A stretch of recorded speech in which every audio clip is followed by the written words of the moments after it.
All right, we're going live. Y'all ready? Let's do it.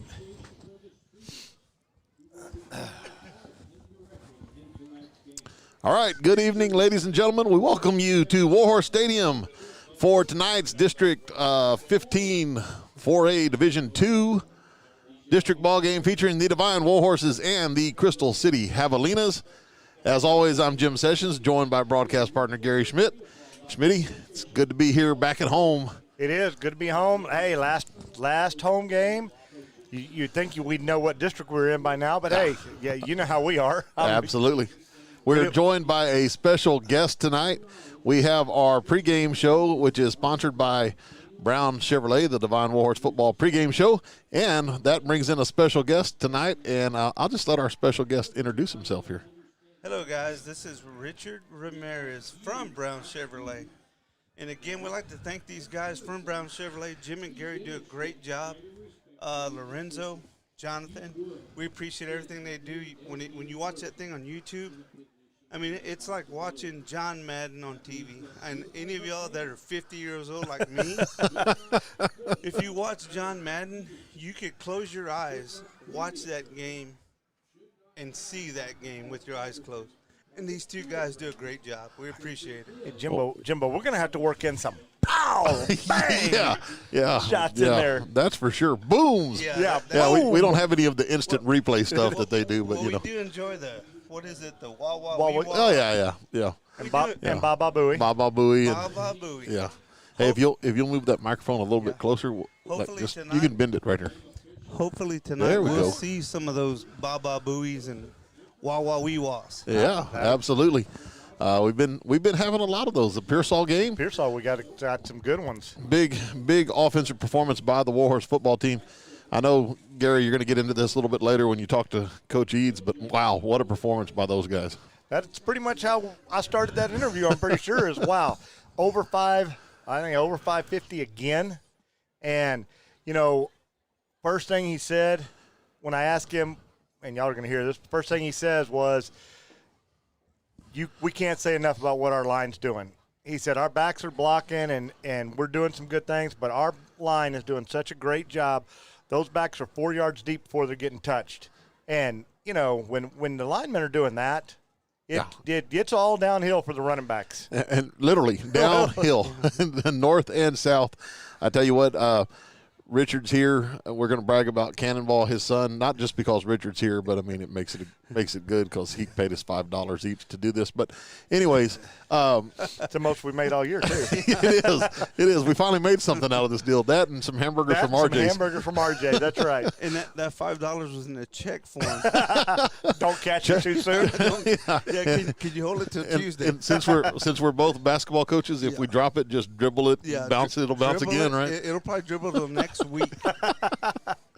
So I love it. But Coach E just talked about this. Cannonball, he's out there. Every guy he goes against usually is a nose guard and usually is at least twice his size. Yeah, so it's pretty much last week's conversation. He said, first thing I look at on film, do they have oh my God, Cannonball.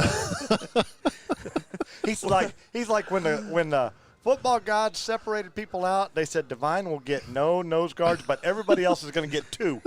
Well, I tell you what, he talks about it too, man, and he knows. I mean, he's as big as some of the running backs. Yeah. He understands that. He understands he's got to stay low, play hard, and that's what he does. And because he's related to you, he's not as fast as some of the running backs. Well, it's not that we're not fast, Jim. It's just we don't want to show that we're fast. Oh, I got you. Because if he did, they'd move him to fullback. So did you decide to not show people that y'all are tall, too? Is that part of it, too, or what? Well, I decided, you know what? They make boots for that. There you go. I tell you what, let's take a quick commercial break. Let's get some words in from our sponsors, including Brown Chevrolet. We'll be back here in a minute at the Warhorse Football pregame show, sponsored by Brown Chevrolet. We'll be right back. Brown Chevrolet proudly supports Warhorse and Arabian Athletics as this year's lead sponsor for DHS Broadcasting. Located just off I-35 in Devine, Brown Chevrolet is your stop for all things Chevrolet in South Texas. Can't find the vehicle you're looking for on the lot? Call the sales experts at Brown and let them find it for you.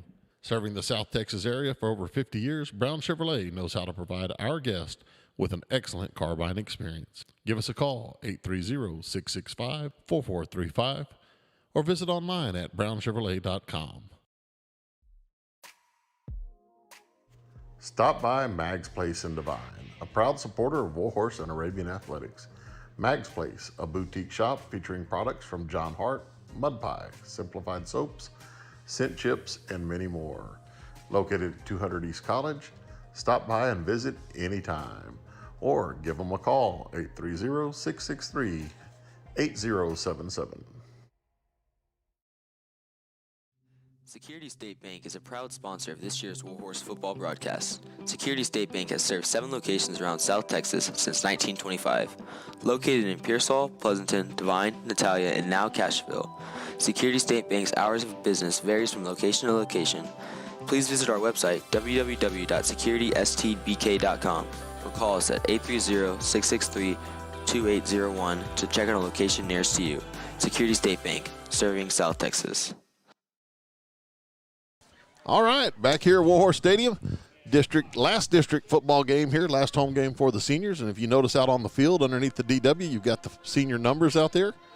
So great job by Ruben Ramirez and his crew, grounds crew, doing a great job highlighting the seniors tonight. And they always do. They always do a great job. You know, we had a rain just the other night. I was down on the field with the coaches pregame.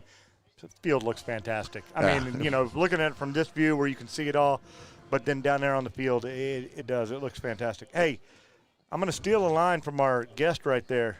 So what we are in the midst of right now is the BPG with RR. That was. We had RR here for a little bit. With the BPG RR show. The Brown pregame show with Richard Ramirez. Is that what it was? I think so. Man, I wonder if he thinks this is going to be an all-time thing. I mean, $5. I mean, that's tacos for tomorrow morning. Well, you know, that does help cover the taco money, but anyway. Hey, no, glad to do it. Hey, check it out. One thing we talked about last week, Lorenzo's all over it. DYS kiddos are going to get to come out in front of the Warhorses tonight. That's right. So That's parents right. doing a good job there, the cheerleaders, but Lorenzo on it, you know, getting all those DYS kids lined up. So, hey, Jimbo, real quickly. Yep. While we're looking at those numbers right there. Number 1, Brady Hack. Yep. Number 6, Xavier Contreras. Number 20, Hayden Dubose. 23, that'd be Gus Puente. 25, Peyton Carr. Number 44, that would be Ryan Castro. Number 50, we just talked about him. That would be Cannon Ramirez, the Cannonball. Number 55, that would be Jared Fernandez. And number 68, Hayden Brummage. You know, see these kids walking around. It happens to you and I every year. Apparently we'll never graduate. Apparently not, no. But, you know, it happens every year. You watch these kids come up. They came in as freshmen. You talk to them. You get to know them. And then all of a sudden, man, they're seniors. And this is their last home football game. That's kind of a wow moment, you know. Well, it's a wow moment for those guys, and it's a wow moment for mom and dad sitting in the stands like Rich was talking about here before we came on the air. You know, he's like, man, I can't believe it. I can't believe that this is Cannonball's last home football game. Oh, and like he said, you know, he's got one in med school and one in Cannonball about to go, you know. And, you know, Coach Quiz was just to receive that empty nester status. I, before that, received that empty nester status. I mean, it's an interesting dynamic, you know, when you've done all the stuff following along through all the high school football programs. Absolutely. And basketball and volleyball and everything else. Yeah, for sure. And it's one of those deals where it's go, go, go, go, go, and then, hey, it's gone. Yeah, where are we going to go? It's gone. So, so we're excited to bring you this one tonight for all the senior football players and parents out there, and, you know, for everybody else on the team. But should be a good one tonight. Warhorses and Crystal City Javelinas. That's right. And last home game, and then we head to the playoffs. You know, a lot to be determined yet. I mean, tonight's a big night here and deep south. That is correct. Yeah, we've got a lot of things that could be decided. We've got an idea of what might happen. We'll talk about that later on. But what we do know is we're going to have a game against Crystal City here in about 15 minutes. You were able to get down on the field, as always, and got to talk to all the coaches. Probably ought to jump over there and see what Coach Gomez had to say. I think so. All right, we're going to do that. Here is the head football coach for the Devine Warhorse, Coach Paul Gomez. Good evening, ladies and gentlemen, down here on the field tonight before the game with head coach Paul Gomez.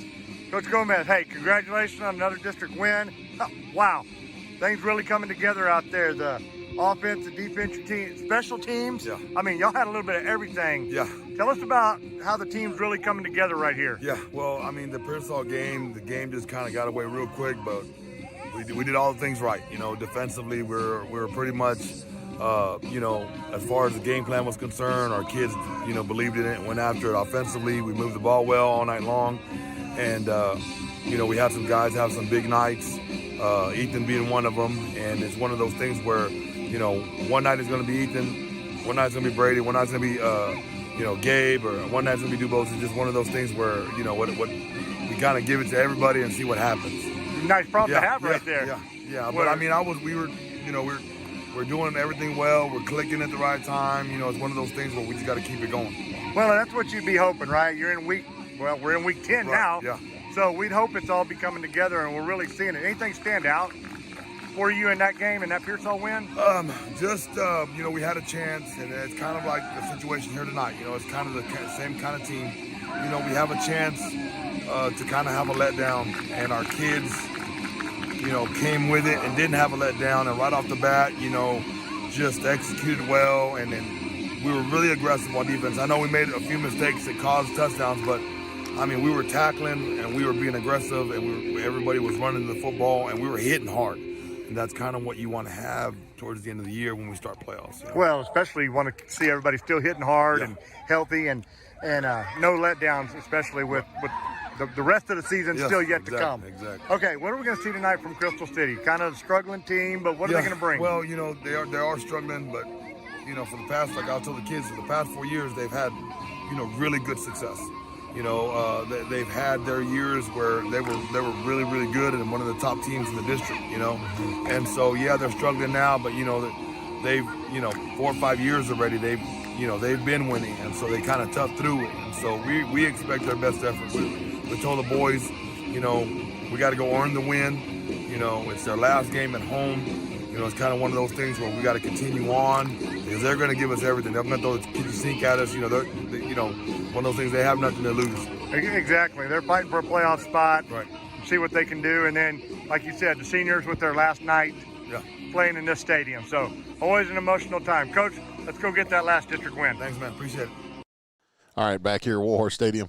Great interview there with Coach Gomez. Emotional night, like we've talked about, and got to control the emotions. Absolutely. And, you know, that's one of the things that, you know, and it's different emotions in different games, right? You play in the Hondo game. It's the big rival. Right. Went down to Carrizo Springs. You know, was a hot team and different kind of emotions. But yeah, this is a different emotion. You know, this is an emotion that you don't know which way it's going to go because it could be a sad emotion for some of these seniors instead of the fired up, you know, let's go out in a blaze of glory type of.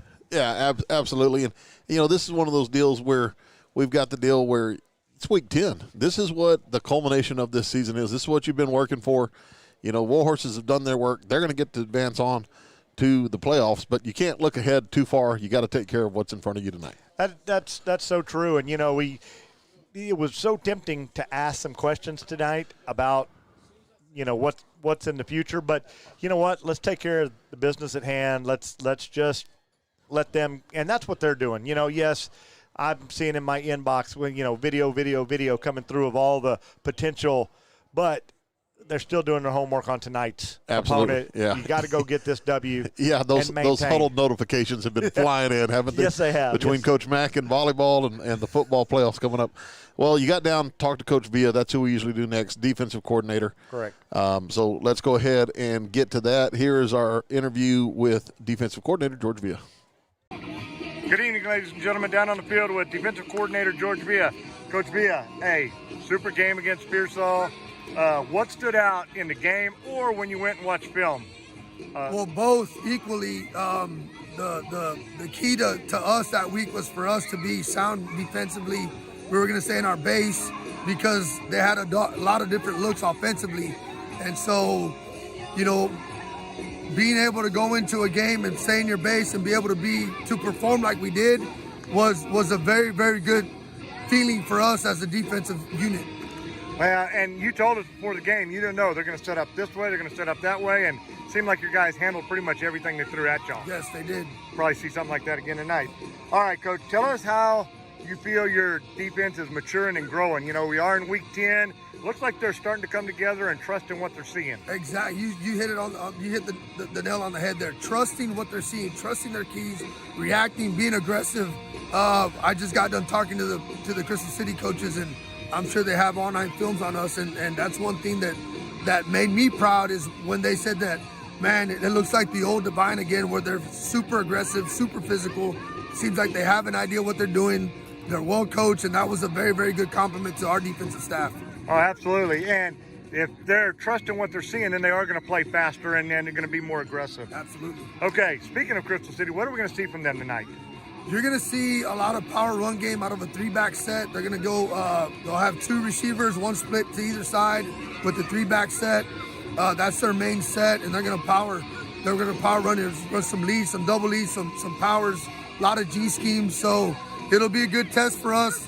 We're going to have to match them physically and get after it.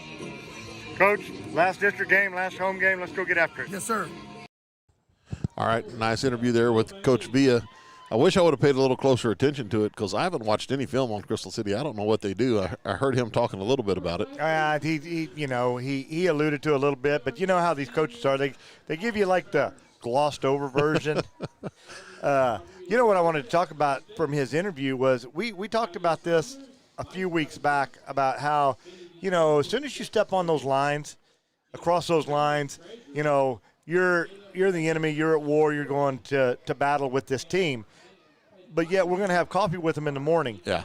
Tonight before the game, Coach V is talking to them, and he's talking to the other coaches, and he talks about what a great compliment the Crystal City coaches gave to not just our coaching staff, but to our kids about how looks like the old Devine again, trusting what they're seeing, playing hard, playing fast all the time. And that's what Coach Villa said.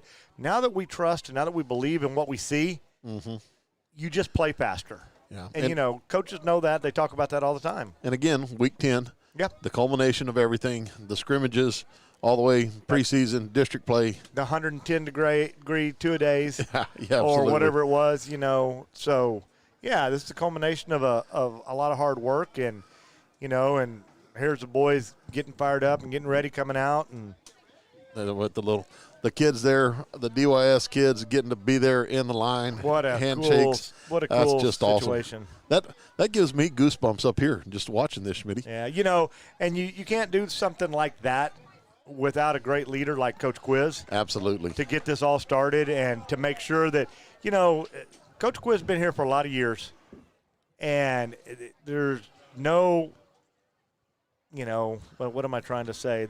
It's no secret to why he's been here for a lot of years. This program has been successful. He took over a successful program when Coach Bates left. He kept it running smooth, and you're seeing that continuity. Some of these guys played for them. Yeah. That are on this coaching staff right now. But them getting these kids out here wanting to be part of that's all part of the tradition and the love that is this team and this community. Absolutely. And I tell you what, Coach Quiz spoke at the pep rally today. Just a real quick story. He started talking about 20-year playoff run for the Warhorses in football. He said, you know what? Some of your parents, guys, might not have been together when that run started. You know, so you start putting that in perspective, and you're like, that's a lot of tradition going on. Yeah, here. and that's a lot of years. I mean, to have that kind of success, to sustain that level of excellence. Yeah. Hey, speaking of excellence, 550-plus yards on the ground, or last week, most of it on the ground. Got to talk to Coach Eads a little bit. Let's go hear what Coach Eads has to say about that. All right, offensive coordinator, Coach Evan Eads. Here we go. Good evening, ladies and gentlemen. Down on the field with offensive coordinator Evan Eads, Coach Eads. Wow, another explosive output by your offense and the line. I mean, that was fantastic. Tell us what you guys saw. Well, we were very impressed with our kicking game, as everyone saw. No, you said it. I hate to be cliche, but the line and the tight ends were dominant. Another week of them just really enforcing their will, and it was really exciting to watch. Our running backs are improving that blocking and did a great job, but there's a lot of plays, running backs 4 yards down the field before they get touched. And it's good to see our guys are still hungry and nobody's ready for this season to be over. Well, and the way they're growing and maturing, we talked to the other coaches about how your teams are coming together and maturing. Week 10, we hope you're putting it all together. Yes, sir. But they're trusting their keys and their reads and everything, I guess. Oh, yes, and they're becoming better at being students of the game, and now they're recognizing where people are lining up in positions and all those little intricacies. Self-police and self-coaching. Yes, sir. Absolutely, that's awesome. Okay, what caught your eye in the Pearsall win? Anything stick out? We were balanced. We got multiple formations. Lots of kids played. We try to run a lot of plays, and we have very few mistakes, and that really stuck out. Wow, that's fantastic in week 10, especially with as many different players as y'all ran. Okay, what's Crystal City's defense going to do to us tonight? They're going to give us a lot of fronts. They're going to move their backer down and move them out. We're expecting to see some games with their defensive ends, and I don't know how close and how hard that safety is going to play, but we'll find out here pretty quick. All right, Coach. Hey, let's go get us another district win. Last home game. Big win for the seniors. Yes, sir. All right, thank you. Thanks. All right, here we are back at Warhorse Stadium. Lorenzo down getting a good shot of the Warhorses there as they prepare for the national anthem. Looks like they're ready to go. Looks like Crystal City, though, however, is not. Don't see the Javelinas out on the field yet, so we're going to wait for them. No, we got the school song going on over here. Yeah. You know, Coach Eads talked about how, and I spoke of this earlier, how well the offensive line is doing, and they really are. I mean, these guys are opening up some holes, and we talked about this from week 1. We have not been the biggest line. In fact, No. most nights we're the smallest line on the field, but they know their keys. They know what they're supposed to do. Coach Eads even talked about how these guys are actually all starting to call. They're becoming students of the game. They know what the setup is, so as soon as they come out of the huddle and they look out there like, hey, we're going to block it this way. You got him, I got him. And if football's one of those sports, if 10 guys do their job and knock down their man, which means 10 men go down, that means your running back just has one guy to beat. Yeah. I'm taking our running backs one-on-one against pretty much everybody. Absolutely. Absolutely, especially if that occurs multiple times in a game. You might win a couple battles every now and then. I think you're going to win more battles than you're going to lose. That's exactly right. All right, well, we didn't get to special teams the other night. Do we have time to jump into Coach Taylor here? I think you were fixing to go to the national anthem, Coach Jay. Oh, are we? Oh, yep, Crystal City's made it out here. Here we go. National anthem time, folks. Sorry.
All right, we're back. I think we lost our battery on our microphone outside. Oh, that's about there par for a the second, course. which, you know, of course.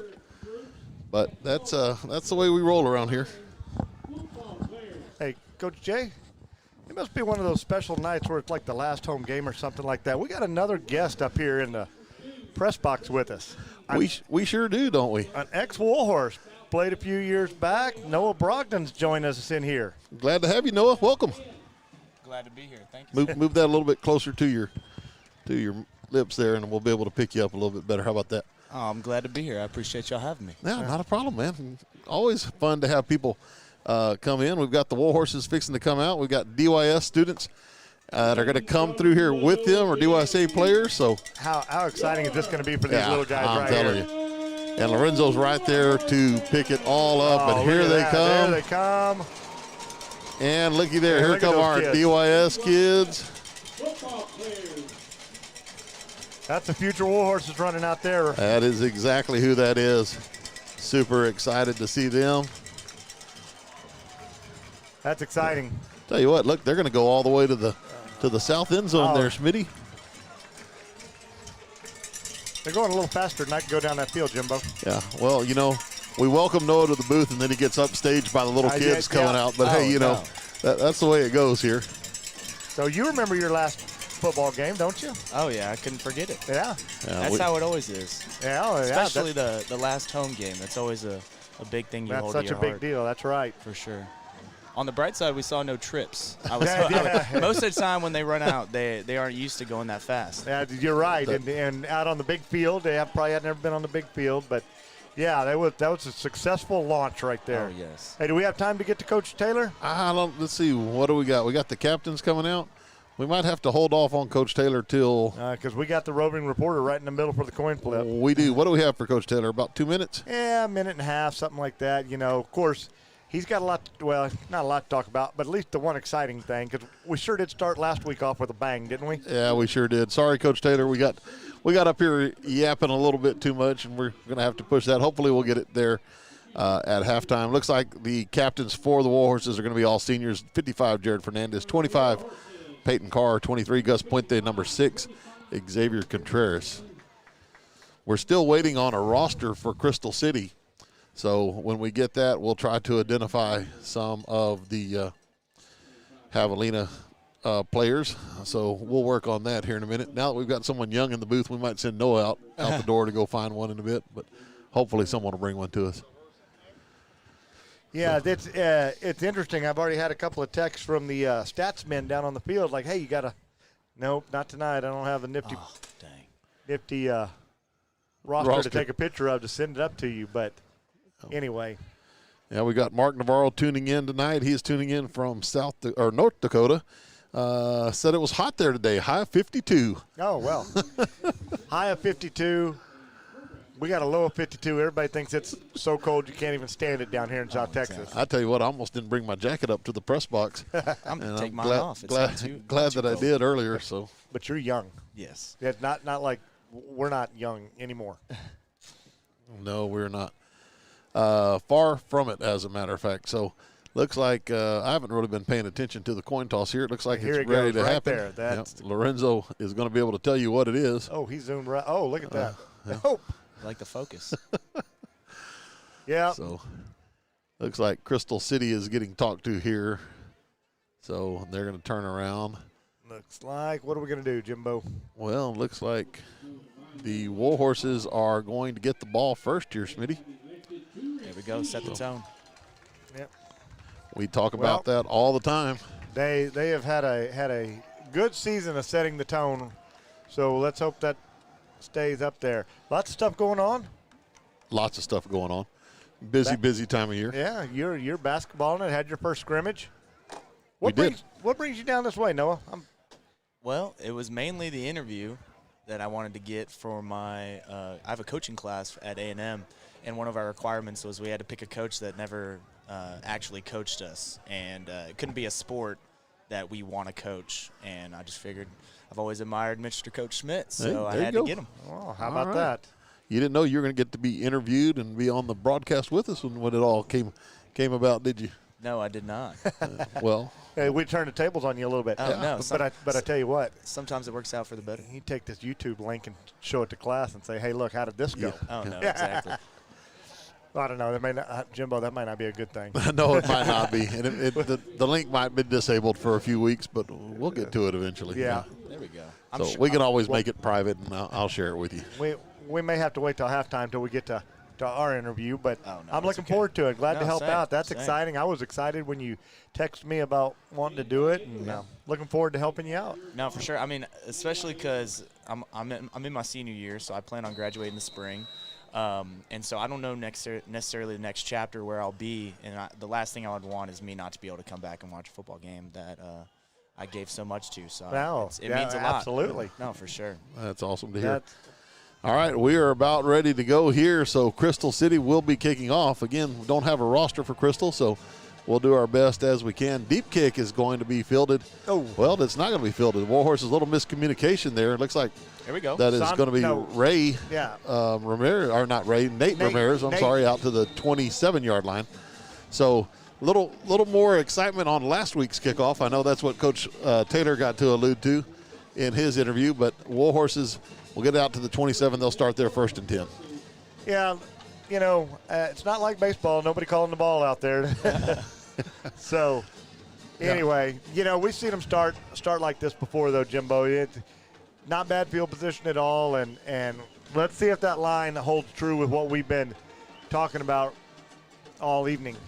Warhorse is going to come out in the gun here as Hack is going to take this one and hand off, getting outside. I believe that's Gabe, isn't it? Gabe. Let's see, what is it, white on the feet or is it black? No, it's white. Yeah, Gabe with a nice run there. It looks like a gain of 7 on 1st down. I sure did miss seeing X play last week, but it sure did help out in calling the right name. Yeah, it really did. Although I think X is back. He is going to play a little bit tonight. He is. So that's good to see. Glad to see that senior back on the field. Absolutely. Big part of that offense and that defense. Appreciate everybody that's tuned in here live on YouTube. 2nd down and 3 for the Horses. This is going to be the same play running right side, and that's going to be stuck as Hack is going to be hitting the backfield. Loss of about 3 on the play. X has got the dark sock, Coach. Yeah. X has got dark, so not exactly the way they wanted that play to go after such a good start. Yeah, you stay ahead of the chains on 1st down, lost there on 2nd. So 3rd down and 7 for the Horses upcoming. Any desire to hop right back out there on the field? I mean, you're young enough to still do that. No, actually, fun fact: this past month in intramurals, I tore my other ACL. So oh no! We won't be on the field for quite some time. You're joining my club right there, buddy. I told Coach Quiz, I said I pulled a U. Yeah. All right, here we go. This is Santos jet sweep. He's gonna have good job. There we go. Brought down. Yeah, ball came loose there. He is able to regain it, though, about to the 35. It's going to be short of the 1st down, though. Just short, boy. Somebody just got a hand reached in there and flipped that ball out. Santos, while he was people laying on him, reached that paw out there and sucked that ball right back into the nest. And Coach Gomez is going to go for it early on, Jimbo. Looks like it. Ball at the 35-yard line, needs to get to the 37. Up quick to the line. Pitch back left. This is going to be 1st down yardage and then some. Warhorses will be out to the 45. Very good push. Yeah, it was a good push. So check this out. We've got a new little feature here. Lorenzo Morales and his kiddos on the 1st down. 1, 2, 3, 1st down! Lorenzo and his grandkids wanted to get in on the action. A little 1, 2, 3 1st down like he used to do at all the home games. He used to do that at the home games and the volleyball games. It was 1, 2, 3 ace. I mean, he was. And that is why he is our roping reporter out there on the field, getting in the middle of it. Absolutely. All right, here we go. 1st and 10 for the Horses. Ball at the 45. This is going to be Esquivel on the tackle trap. Late developing, but Gabe's going to bounce outside, tripped up there, out to the Crystal City 49-yard line, it looks like. Yep. Boy, he was one finger away from going. It looked like somebody just got a shoestring on him and knocked him down. Jimbo, some of the other excitement going on, we got state cross country going on tomorrow. Yeah, Isaiah Morin left this morning. He will be participating at the state cross country meet at Old Settlers Park, Round Rock, Texas tomorrow. Good luck, Isaiah. 2nd down and 4 here. Pitch back. This is going to be blown up there by Crystal City. Loss of about 3 again. Boy, that was Dubose with the ball, and there was just somebody penetrated the line, and there was no place for Dubose to go. It's going to bring up 3rd and a long 7. Volleyball got another win. They're heading into the 3rd round of the playoffs. They'll play on Tuesday. Arabian Volleyball defeated Alice last night. In 3 sets. Played well. Probably the best game that I've seen the volleyball team play this year. Super competitive, fun to watch, great atmosphere. Good luck to them. Here we go. Santos with the jet sweep right side, and He is going to split the gap there, get out close to the 45. They're going to mark him at the 46. Going to be a little short. Just short, but, at fourth and a yard, a half a yard, Coach Gomez is going to go for it right here. You would think if he did it last time at the 35, he'll do it at the Crystal 46 here. Hey, talking about how good that volleyball team's playing is a lot like what we've been talking about all night with the football team. They're coming together. They're really starting to gel right now at crunch time. Yep, Gabe Escobar left side. He's going to bounce it out. He's at the 20. A couple guys to beat. He'll be knocked down inside the 10-yard line. So 4th and 1 results in a huge play for the Horses. Great run by Escobar. Hard to believe that he and Santos are both just sophomores. Yeah, it really is. Talking about some things, the sub-varsity teams for the Warhorses, for the Colts, all had great years. Last night, I think the JV team suffered their first loss of the year. They did. Here we go, pitch back right side. Santos driving in towards the goal line inside the 5 is going to be brought down at about the 3. Great job by the line opening up these holes like we've been talking about all night. And Santos, that leg drive, as soon as contact happens, those legs just keep churning. Absolutely. I guess where I was going with that a while ago, the future's bright for the Warhorses. Yes, lots of pluses coming. All right, here come the Horses, 2nd and goal. Pitch back left side, Esquivel. He is going to be hit at the line of scrimmage and stopped there. It's going to bring up 3rd and goal. What do you think, Noah? You liking what you're seeing? Oh, I like what I'm seeing. I like how we're staying consistent with being aggressive, and we haven't thrown any at it. No, and that a lot of times that's the MO. We take that first drive and just kind of let them know who's going to be the boss tonight. Pitch back Santos right side. He's going to try to bounce it out. He's going to be stopped. Looks like Crystal able to come in and get a stop at the 10-yard line. That's a loss of 7. So that's going to bring up 3rd and goal from the 10. It's going to be a little bit longer 4th and goal. Or 4th and goal, yeah, that's right. It's going to be a little longer 4th down attempt from the 10-yard line. Yeah, I was looking at the down box. They hadn't switched it yet. But I bet you they got a little something up their sleeve. Yeah, I was about to say this isn't the easiest play call to do. You don't have that many plays for a 4th and 10 on the goal. So you got to be creative. Let's see what happens here. This is going to be Hack rolling out, and he is going to be hit in the backfield. Tries to throw it, and he is hit as he throws. That's incomplete, so the ball will go over on downs to the Javelinas. Boy, I tell you what, if he just had a little bit more time, Mason Martinez is open in the back corner of the end zone over there.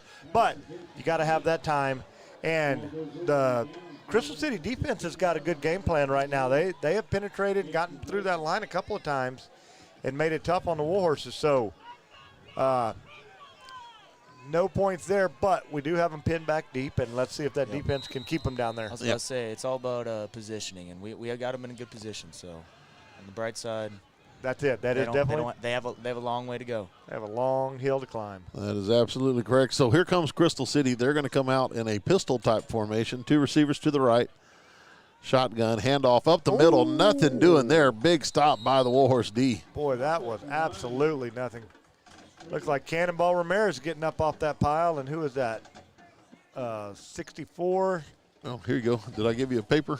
No, that would be Colt Hackabill. Yeah. That was a great fill by the linebackers. Yeah, I think Mason Martinez came flying downhill and filled that hole quickly as well. That's the thing about the Warhorses. You're going to see those same numbers on offense and defense quite often.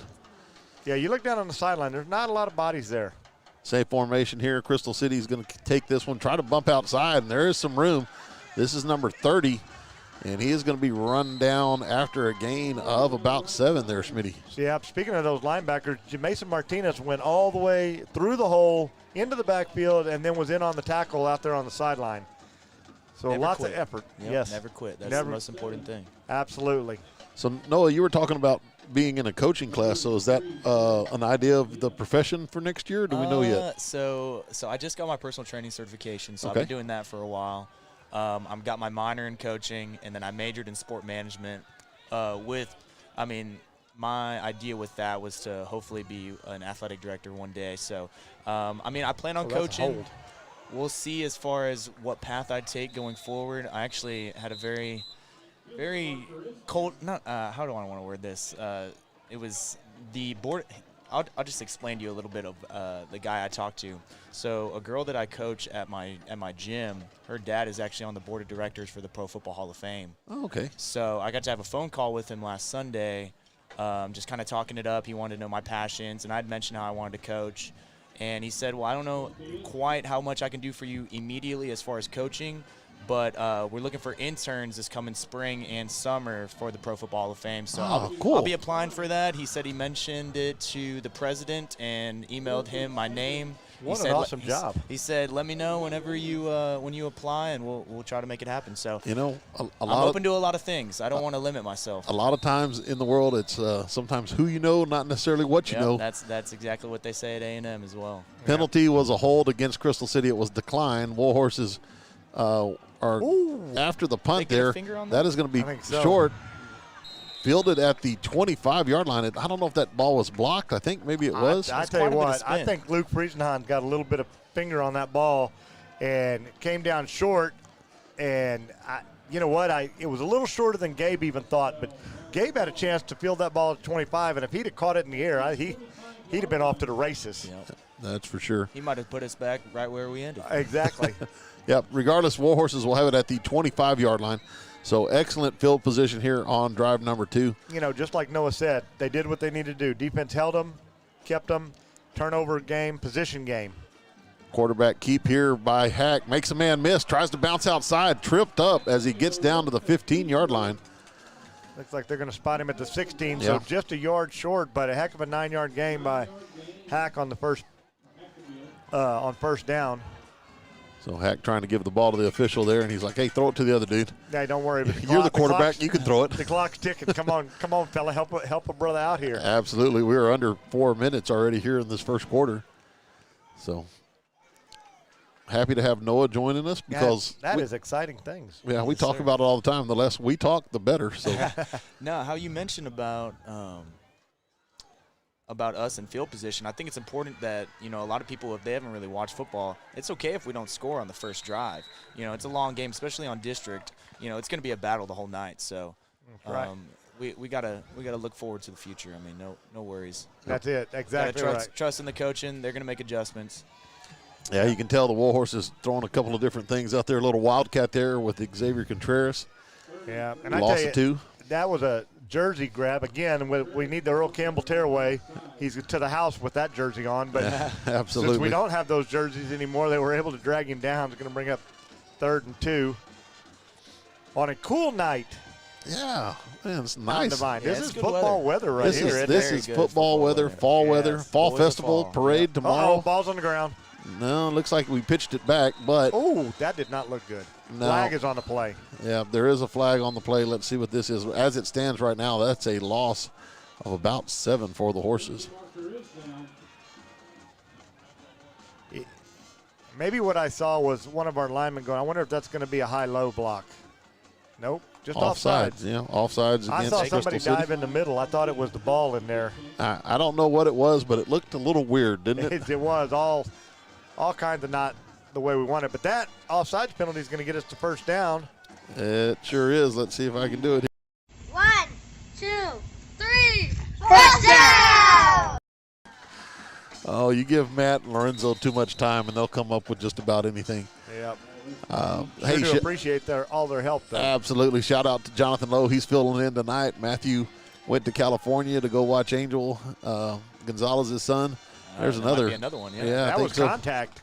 That might have been neutral zone infraction. Yeah. And Matt's text in said he's in California watching there, so I'm sure he's going to send in some critiques here in a minute. Hey, I just got a text in here, Schmitty. Rob Bubenhausen texting in, said 8th grade boys went undefeated this year. They lost one game in their 7th grade, undefeated in the Broncos League for 4 years. So kind of to our point, we got a good group of kids coming up. Absolutely. That sure does help put the exclamation point on that statement, Jimbo. Yeah, and Rob, by the way, tell Allie I missed her text last week, but we'll get her in here in a minute. Pitch back, Santos right side. nice He is job. going to be to the goal line, and he's going to be just shy, it looks Yeah, like. that's what I say. Nope, Looks like there he he reached. is. Looks like he reached. Yeah, they got the reach there. Great second effort by Ethan Santos for the Warhorse touchdown. You know, if we can see it from here, I don't know how those referees can't see it from there. Do you think we might look at it with different eyes? Yeah. What was Stroud's deal? Fans short for fanatic. So I'm just maybe. Yeah. Well, now the officials are going to get together. Oh, come on. So how many times have we seen this year? So, hey, real quick, let me jump back to this. Allie Bubenhausen texted in during the Pearsall game. Never got to it, lost in my phone. She wanted to give a shout-out to our student ATs, student athletic trainers. Absolutely. And we did a good job. They went ahead and gave the touchdown. We did a good job early on in the year talking about them. We haven't mentioned them lately. And, hey, we got Noah up here doing the physical therapy, so we need to talk about our trainers out there. Yeah. All right, looks like Caden Hansen's back for the Warhorses. He's back to kick the extra point after open tryouts the other night at Pearsall. Yeah, we did. We did kick everybody last week. If you had a pulse, you got a chance to kick it. I thought they were going to let one of us kick one of them, but we never got there. Good snap and hold. Hansen's kick is up and good. So Warhorses lead this one 7-0. We're going to step away real fast. We'll be back in a minute. This is Warhorse Football. State Farm agent Mark Kidd is here to help life go right. Mark and his trusty staff can help you and your family with all of your insurance needs. From auto, home, health, and life insurance to banking products and financial planning, Mark and his staff are there to help. Stop by the office at 700 West Hondo in Devine or call 830-665-2807. Visit on the web at www.markkid.com. Mark Kidd and State Farm, here to help life go right. Medina Electric Cooperative was built by this community more than 80 years ago to deliver safe, reliable, and affordable energy. We are proud to serve this community beyond the power lines. You can find us supporting your kids' Little League, sponsoring school events, hosting safety presentations, and more. We're honored to belong to this community.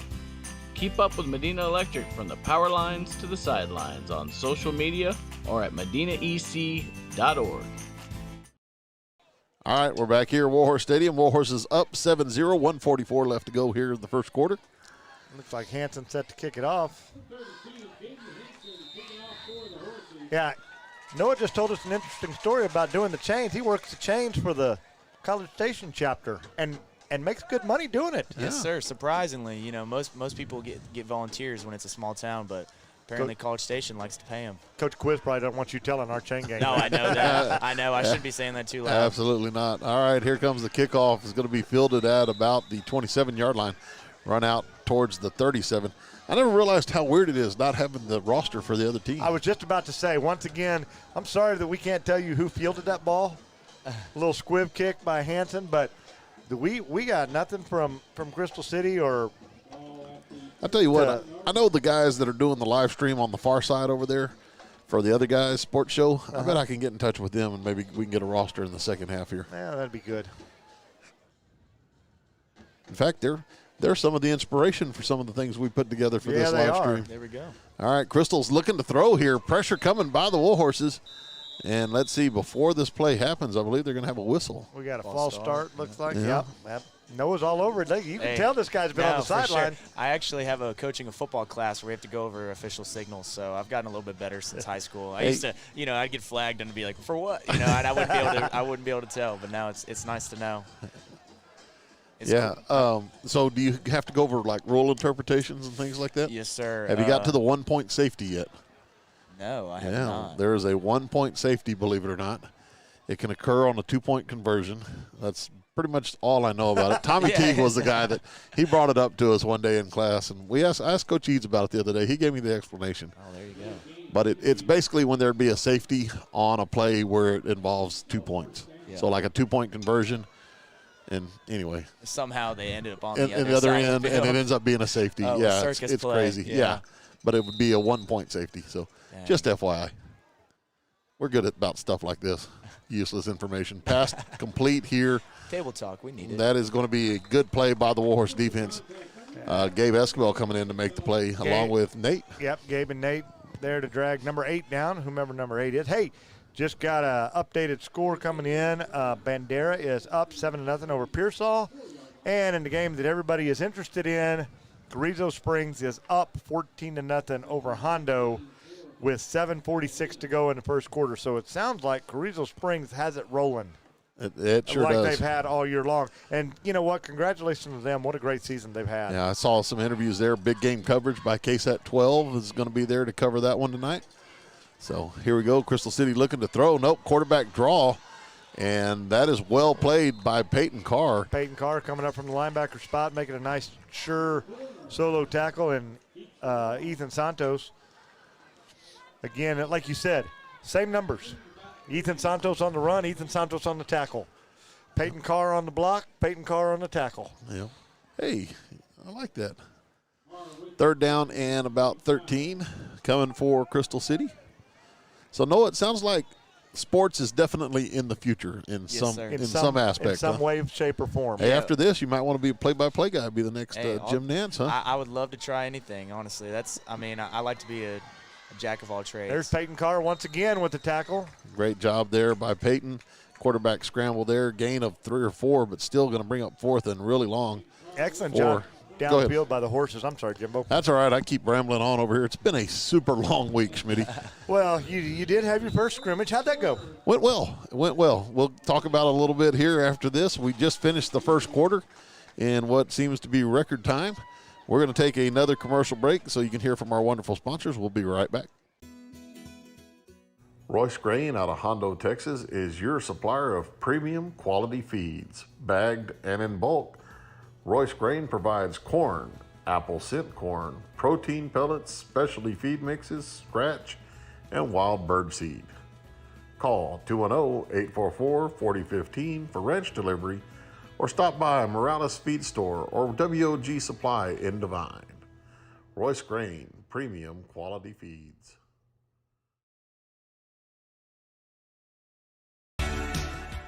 MP Material Haulers is proud to be the septic tank service that their community trusts. You can call them at 210-289-5890 or find them online at www.septicsystemservicedivinetexas.com. MP Material Haulers, one-stop service for all of your septic needs.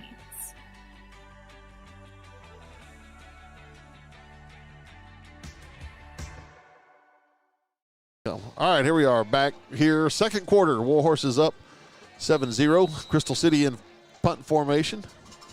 Fourth down and 9 for the Javelinas. Nate back deep for the Warhorses. That's going to be a short pump coming out of bounds right over here. Looks like, I thought George Signs was going to make the catch right there. He's got the best hair on the team. Yeah, he does.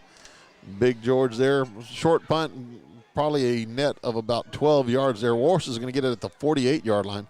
So, again, great field position for the horses here. So, yeah, going back to the basketball scrimmage, did really well. We scrimmaged both Hondo and Bandera. Took two groups, a JV group and a varsity group. A lot of freshmen played with the JV. Coach Thompson really pleased with what the freshman JV group did. I was really pleased with our varsity group. A lot of good things. Yeah, that's great. As always, plenty to work on. Next week is the first real one. Absolutely. Excited for that. All right, this is going to be handoff up the middle. This is Esquivel. Great job by Esquivel keeping those lanes driving and going. I don't know if y'all can see it out on the field. Coach Rotremmel's out there employing his line to do a little better job, and that's, success is measured in how it's measured, right? Everybody's got their own. We just picked up 7 yards on that. Great job by everybody else's account. Coach Rotremmel thinks it could have been better. Should have been 9, should have been 10, right? Yep. Second down and 3 here. Again, same play. That's going to be first down yardage as Esquivel gets out to the 40-yard line. Hey, Jimbo, I don't know if we have any listeners in the Wyoming area. I don't know either. But if we have any listeners out in the Wyoming area, the Noodle, Nancy Martin, the Noodle, is the cheer sponsor replacement lady tonight. Absolutely, we Coach. Need to see if we can get her picked up on camera. Oh, that'll make her day, won't it? Oh, I'm telling you, she will not be happy with us. If we get Lorenzo to get down in there, I bet somebody in Wyoming would be happy to see that, though. I bet so. And, of course, Stephenville as well. If you've gone to Devine High School in the last 10 years or so, you know who Nancy Martin is. And she's our campus secretary, principal secretary. She keeps things running and keeps us on our toes, that's for sure. Speaking of on their toes, here's Hack. Spin move out past the 40. He'll be down to about the 36-yard line. Yeah, it looks like about 36. Nice run by Hack. what does that look like, Jimbo? 2nd and 6. So nice drive. You know, the Warhorses are just content to, like we've talked about, 4, 5, 6 yards and a pop. Cloud of dust. Well, not a cloud of dust. We had a nice little rainstorm. Yeah, nice little rain. I think I looked at the gauge, had about an inch, a little over an inch and a quarter or so. We had right at 2 inches. Boy, I'm old.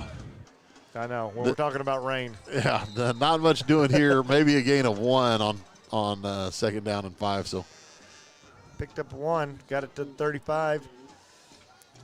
Third and 4 coming up. Sorry, yeah, Schmitty. That's exciting. And, you know, there are so many things to do. You know, it's great that you're not just saying, I just want to be this. You know, there's a whole wide world of opportunity out there, and you just never know what's going to pop. No, I totally agree. I think especially I might be butchering the study, but there's a study done on my generation and how, you know, we'll do at the least 3 different occupations within our lifetime. So I want to expand my knowledge. I feel like nobody should just limit themselves as to what they can do. Hack with the keep here. He'll be down at the 33-yard line. That's going to be short of the line to gain. Some more of that penetration by the Crystal City defense. They figured something out over there, and they're slipping through some of the gaps in that Warhorse line. Yeah, they might be doing some stunts we haven't seen. Yeah, and, you know, and that's great. And you're right. We'll talk about that in a minute. Yeah, 4th and 2 here. Pitch back left side. This is going to be Esquivel. First down yardage as he gets past the 30. Excellent play call, and then great block. 1, 2, 3, touchdown!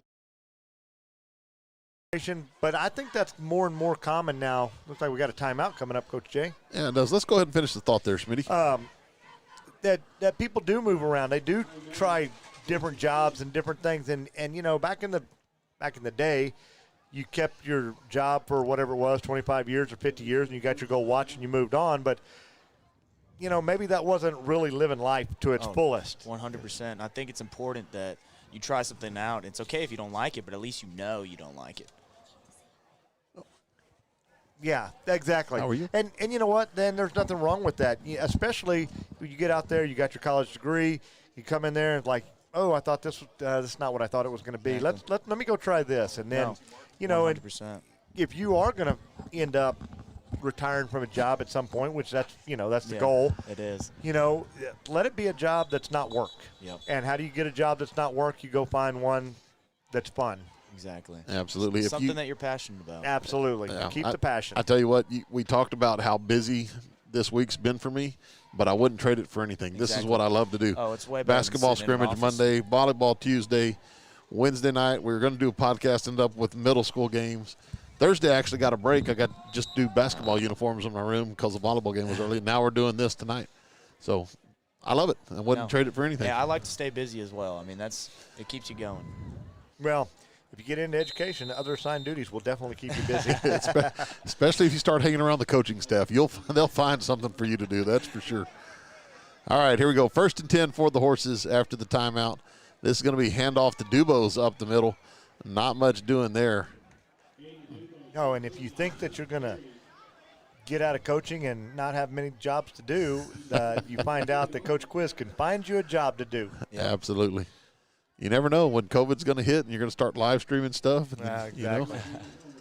So I figured after you do this, you might be like, you know what, I want to go apply at ESPN, get my foot in the door. There you go. Something I've really been interested in is fantasy football, and I think there's a big window for that in our generation. Oh, absolutely. Who knows? I'll try to guest star. Oh, look at this. That's a wide open That pass. is There we wide go. open. Ethan Santos. catch. No. Nope. Yeah, is that Gabe. Is that Gabe? That is Gabe. That was Gabe. He had Absolutely. Gabe or Mason Martinez. Either one of them was Yeah. wide I was watching Mason on the fly route. And He could have eeny, meeny, miny, mowed and still got it. Yeah. You know? Yeah, Ethan went in motion there. That was Gabe on the little wheel route. So nice pass by Hack. Another touchdown. Wah, wah, wee, wah. Touchdown, Horses. That was a wah, wah, wee, wah, wasn't it? Hanson on for the extra point attempt. Tell you what, poor Gabe and poor X, man. Every time they score, they never get credit the first time from me. Hanson's kick is up. But you're consistent. And good, absolutely. There we go. 14-0, Warhorses on top, 8:52 left to go. We're going to step away real quick. Glad you joined us tonight on YouTube. We'll be back in just a second. The Grass Yard, a premium sod grower in South Texas, specializing in the sale and installation of sod. The Grass Yard also provides landscaping services along with tree sales and installation. Open to the public, visit them at 1484 South Highway 46 in New Braunfels or call 830-626-3444. The Grass Yard, from our backyard to yours.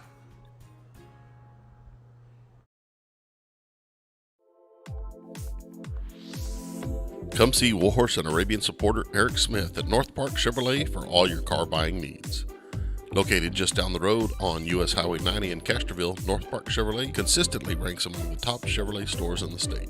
With over 300 vehicles on the lot to choose from, Eric can help you find what you need. Contact Eric at 210-737-4786 or visit the website www.npchevy.com. All right, here we are, back. Sorry. I was just going to ask Noah, what size classification football games you working? So this past weekend, this past Friday, I was at Brenham, so they were a 5A. It's it's a wide range. I've had 2As, I've had 3As, not so many 4As. Nice job by Ethan Santos bringing the number 5 down around the 23-yard line. So similar to what you grew up playing. Yes, no, exactly. I think it's cool whenever I go to the 5As. Is actually, I mean, obviously it depends on the matchup, but for the most part, the 5As have not been as competitive as the ones when I go to the 2 and 3As. Really? And I like an entertaining game. I don't like the team to just beat up on them the whole time and be 50-0. That was actually the most recent 5A. It was 50-0 by halftime. It was brutal to watch, man. Oh, I bet. All right, 1st and 10 here for Crystal City. They're going to hand off left side. Meta at the line of scrimmage. Short gain on the play. Got a little shoving at the end. Nothing doing. That was Colt Hackabell. He said, I do not think so, young man. Not running through here. Looked like Luke Friesenhahn in there as well. Yep. So that would be the cousin tandem. Yeah, it would be. Had old Luke. I covered Coach Villa's Spanish class. Apparently, when I mentioned some of the Spanish that I know, they told me that Lechuga is not left, like I think it is in basketball practice. No, man, so they didn't let me cover Coach Villa's class anymore. That's good. This ball thrown out of bounds. Good D by the Horses. I do believe that's lettuce. I think it is. That's what they informed me. I thought it meant to the left. So, and then I found out that when we dribble around the orange cones, those are not conejos. Those are that would actually be a rabbit. I think those are the rabbits. So right. I can't say around the conejos anymore in basketball practice. You know what? I bet you can get away with it out there in basketball practice if you want to. Yeah. Most of the seniors just roll their eyes when I do that now. Yeah, the freshmen still get a chuckle out of it. Yeah, as long as you're pointing to it, they know what it is. Yeah.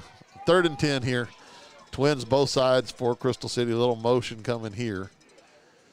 Looking to pass. Nope. Warhorses with some pressure.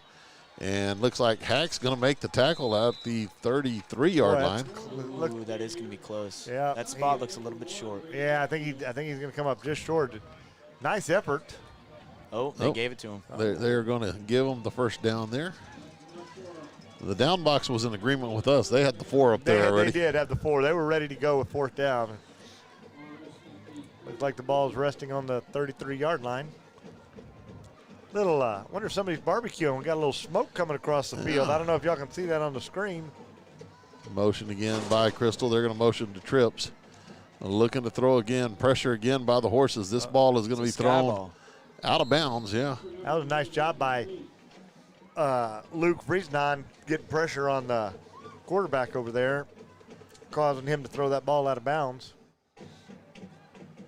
So clock stops with 7:23 here.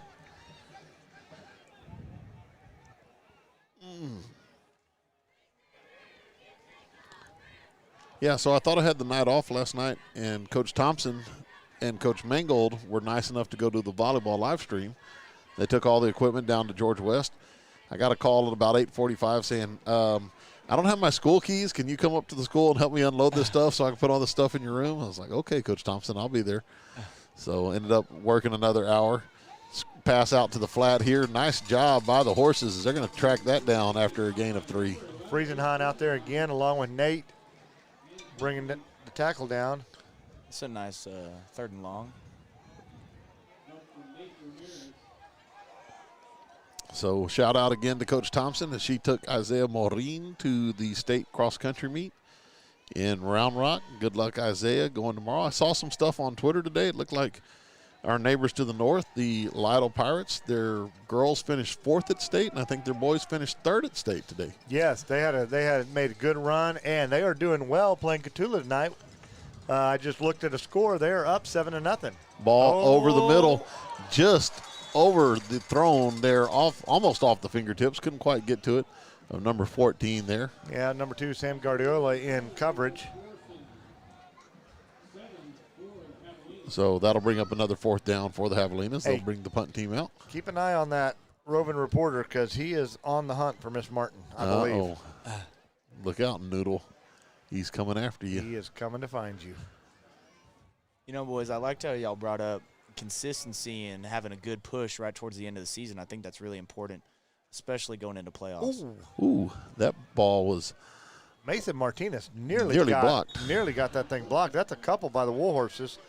And, yeah, it really is. You know, talking to Coach Gomez in that interview, it really is to get everything clicking and everybody trusting what they're seeing. And, you know, you were the linebacker. Yes, sir. Right? You got to trust those keys. Coach V is always talking about trusting the keys, and the fact that they are really starting to trust them now makes a lot of difference. You can play a lot faster. Exactly. When you look at it and you go, okay, I see this. This is what's coming at me. Yeah, especially if they're buying in and playing as a team. That's good when you got consistency. Absolutely. Yeah, and see, I'm at the other end of the spectrum right now. We're just starting our basketball season.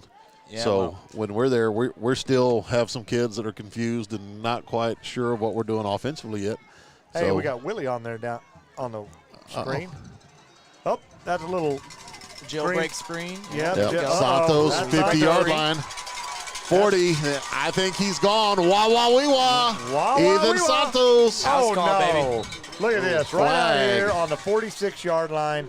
There's a flag. That's in the middle of nowhere. Yep. That's it. Got a holding call. They're going to bring this one back. Boy, what a beautiful run. And you hit the nail on the head. Tough. That was a jailbreak screen, and he was off to the races out there. I like that play call as well. That was well blocked. Apparently not as well blocked as I think. Well, Coach Gomez would tend to agree with you, Noah. I've got a feeling Coach Gomez is not going to have much of a voice tomorrow. He has been quite active on the sideline there. I think the guy in the white hat has had several discussions with Coach Gomez. Classic Gomez. There you go. Hey, I think he's heading to go get Miss Noodle right now. Uh-oh. Yeah, I haven't been doing a great job here. Look at Lorenzo. He's on the hunt. Uh-oh, he's on the hunt. Are we going to find her? There is the sponsor there for she tonight. is. Oh, you already know. Cheerleading sponsor, Miss Nancy Martin. That's she it. does not like the camera. She is not happy with us right now, Jimbo. Maybe if I went down there and gave her a big hug, she might be. You probably need to for us. She would very much appreciate that. Oh, look, the cheerleaders are going to go, oh, that's going to be a good picture. Yeah. Looky here. There we go. Oh, there they are. That's pretty much the way it is at school. She takes care of everybody at school. There is no doubt about that. She is the mother hen. All right, here we go. Ooh. Back to live action. Swallowed up. There we go. Boy. Big loss on the play. There we go. There's Miss Martin and all our cheerleaders. Willie getting in there as well. Excellent job, Lorenzo. That was a great job. Hack tried to run that one up the middle, and there was just nothing doing. They had that clogged up. So that'll bring up 2nd and long for the Warhorses. You know, this is one of those games where the Warhorses have pretty much dominated this game. Not much for Crystal City offensively. Warhorses have moved the ball. Yet you look at the scoreboard, it's a 2-possession game, 2-score game. It's a funny game. You know, they've been as dominant in this game as it felt like they were in Pearsall. And you're right. You know, 2 fluke plays and Crystal could be right back in it. All right, looking to throw. This is going to be caught. Aiden Zapata. He's going to be out past the 50-yard line in the Crystal City territory. First down for the Horses. Nice little pass right. 1, 2, 3, touchdown! One of the things Coach Eads always talks about is how he wants those backs hitting the hole and falling forward. Get that extra yard or two when it was all said and done. I just realized here when we do Lorenzo's little first down, I think it cuts off our audio, so I'm going to work on that here in a second. Alrighty. 1st and 10 for the Horses at the 49. Santos in motion. Hack's going to keep it tripped up there. Little dash play there as it's kind of a read option, quarterback and running back. Yeah, not quite back to the line of scrimmage. Looks like he's going to lose about a yard on the play, so that'll bring up 2nd and 11. My math skills right there. 10 minus 1, plus 1. That is the math we enjoy doing. Yep. Let's see. The Wyoming Knights are in Utah for a wedding. But we have people watching. Go Noodle and go Hayden. There you go. I think that's coming in from Dubose clan there. 2nd down and 12. Hack looking to throw. Pressure coming. Yep. He's going to throw it deep. Has a man. That's a perfect throw. Oh, it's a wah-wah-wee-wah. Wah-wah-wee-wah. Touchdown, Warhorses. That was Gabe Esquivel on the beneficiary of that one again. Yeah. And he was wide open, wasn't he? Wide open. I think the Warhorse coaching staff has realized Crystal City is sending everybody selling out on the run there, and Gabe was able to sneak out and catch that one for the touchdown. Yep. He had several opportunities, but that one was the most wide open. It was. And, hey, great job by Hack stepping up in the pocket and keeping that play alive. The senior making the touchdown pass here in the last home game at Warhorse Stadium. Hanson's kick is up, and it is good. Jimbo, it's like they heard you. Okay, 14's not enough. We'll go get another one. Yep. I appreciate it. I'm glad someone listens to me around here. So, actually, we had a really good practice today with the varsity basketball kiddos and JV basketball kiddos. Excited for that as they'll play Monday in Stockdale. Let's take a quick commercial break. We'll be back in a sec.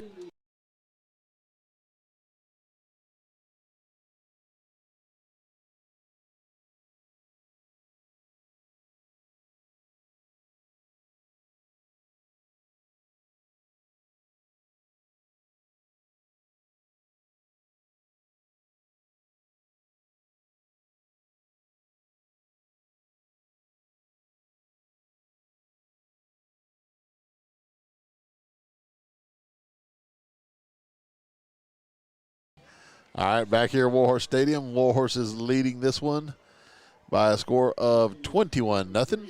There's our flag runners tonight, cheerleaders. Good crowd here at Warhorse Stadium. Lorenzo all over it as usual there as the roaming reporter. Ooh, Jimbo. It's getting interesting down south. It is now 21-14, Carrizo and Hondo. Ooh. Carrizo's up only by 1 score. We like to see that. Hanson's going to hook this one to the left. It's going to roll out of bounds at the 22-yard line. Gomez or almost got hit by a flag over there. Yeah. We've seen that happen a time or two. Yes. So interesting goings on down south. And, you know, that's a tough thing to go finish 10-0. Oh, for sure. Like Carrizo Springs is trying to do. You know, to run that perfect season. And a little bit of pressure on those boys, as good as they've been playing all year long. And then, you know, Hondo is always going to be a scrappy team. So. Oh, yeah, a lot of pride there for the Owls. So kick out of bounds is going to be signaled against the Warhorses. So Crystal City ready to go here, but I don't know they've are ready. Well, we got a timeout, Crystal City. That's an interesting timeout there, Schmidt. Yeah, it really is an interesting timeout. It seems to me like something wasn't communicated properly, or too many men out there or something like that. Not enough. But you're right about the Hondo and the pride, and, you know, and it could have huge implications for who you play and what path you take. You know, getting the right path can make a lot of difference in absolutely where you're going and who you're gonna face. I know some things have been talked about if it's Devine versus a certain opponent, but again, determining that game could determine whether it's a three-way tie for the district or whether Carrizo Springs is able to win the district outright. So we'll definitely keep an eye on that as we go forward. Yes. Here comes the roving guy. Look at this. What do we got? We got another concession stand. We're in a concession stand. We're picking up food. Here we go. Yeah. Oh, here he goes inside. Let's see what we got tonight. What are the workers working on in here? Oh, he might be getting a little bit out of range. I think he's got the Burger Shack. Oh. Hey, we got a text from the Frio River, Jimbo. Uh-oh. We are being viewed at the Frio River with Noah and Coach Beatty. All right. Oh, tell Noah to keep it up. Coach Beatty, yeah. Down at the river here, run by Crystal City. Little gap there out past the 40-yard line. Flag comes in late on the play. Might have the Javelinas for a hold here, Smitty. Yep, looks like that's spot on call, Jimbo. Looks like a hold. That'll move them back. And, you know, as a coach, you got that timeout. You're trying to get everything set up. And then, of course, you end up with a penalty on the play. And, like, guys, didn't we just we didn't talk about everything. I thought we talked about it all, but we didn't talk about everything apparently. Yeah, hold against Crystal City marked off. So what was a nice gain of 7 will be negated. And instead it'll be a penalty marked off. Looks like 1st and 15 upcoming. Yeah, it looks like 1st and 15. So that means it was a little bit downfield on that hold. Yeah. So Clock rolling. Down under 4 minutes here. I guess I should put our clock back out there after jumping to Lorenzo. Motion by Crystal City. This is going to be option right side. This is kind of new. Haven't seen it. Ooh. Well played, though, by the Horses. Boy, that was Hayden Dubose right there on the tackle, and then Nate jumped in there to finish it off. I don't think they were getting away from Hayden. No, I don't think so. It looks like Zach Martinez down the line from his defensive position as well to make the stop. So 2nd and long coming for the Javelinas.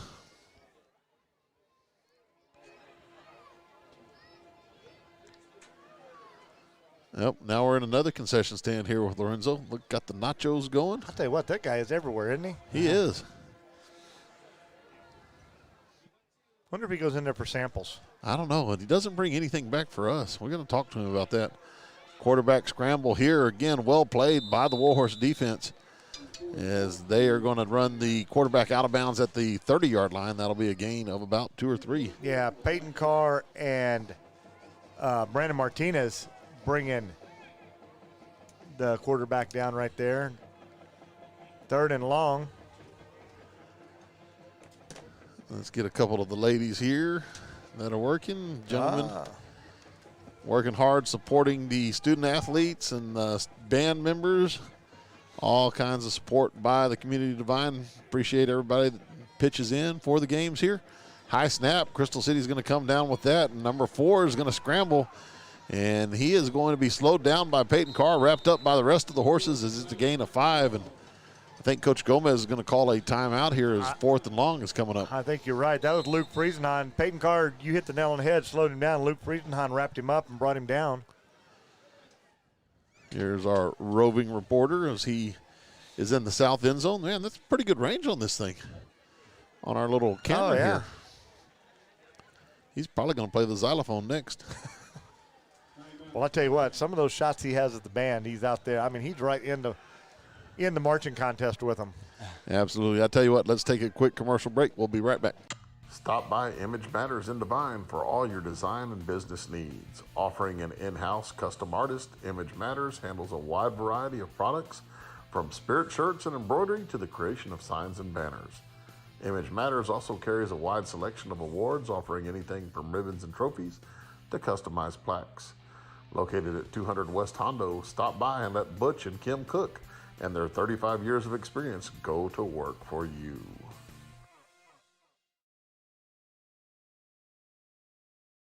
What easier one to do than Devine, you know? While you're at home. All right, back here, Warhorse Stadium. Warhorse is up 21-0. 2:57 left to go in the first half. And Coach Gomez did call that timeout, save some time on the clock. Yeah, we've got Nate back deep to receive this punt. They haven't been much to return yet for the Warhorses. Let's see if Nate gets a chance on this one. Got to give a shout out to Bob Campsey here. Watch the fake. Warhorses playing this one safe. This ball is going to be kicked at an angle to the right side. Hits at the 47-yard line. And it will be down at the 46. We will take that field position any day. Yes, we will. That's well said. The Warhorses will take over their own 46 with, what do we got, 2:45 to go, 2:46 to go. And, you know, is it going to be the ground and pound Warhorses or going to be the quick strike Warhorses here? I'd like to think that we kill this clock and try to come out of halftime with that same lead, I don't think they want to risk too much. You Yep. don't want an interception right here. Crystal City will get the ball in the second half. So trips to the right side here. Hack's going to roll right, looking to throw. Look at Nate. He's got a but here we man. go. That is Nate Ramirez, caught at the 25-yard line, and Nate's going to take that to the end zone. Yeah, Dives in.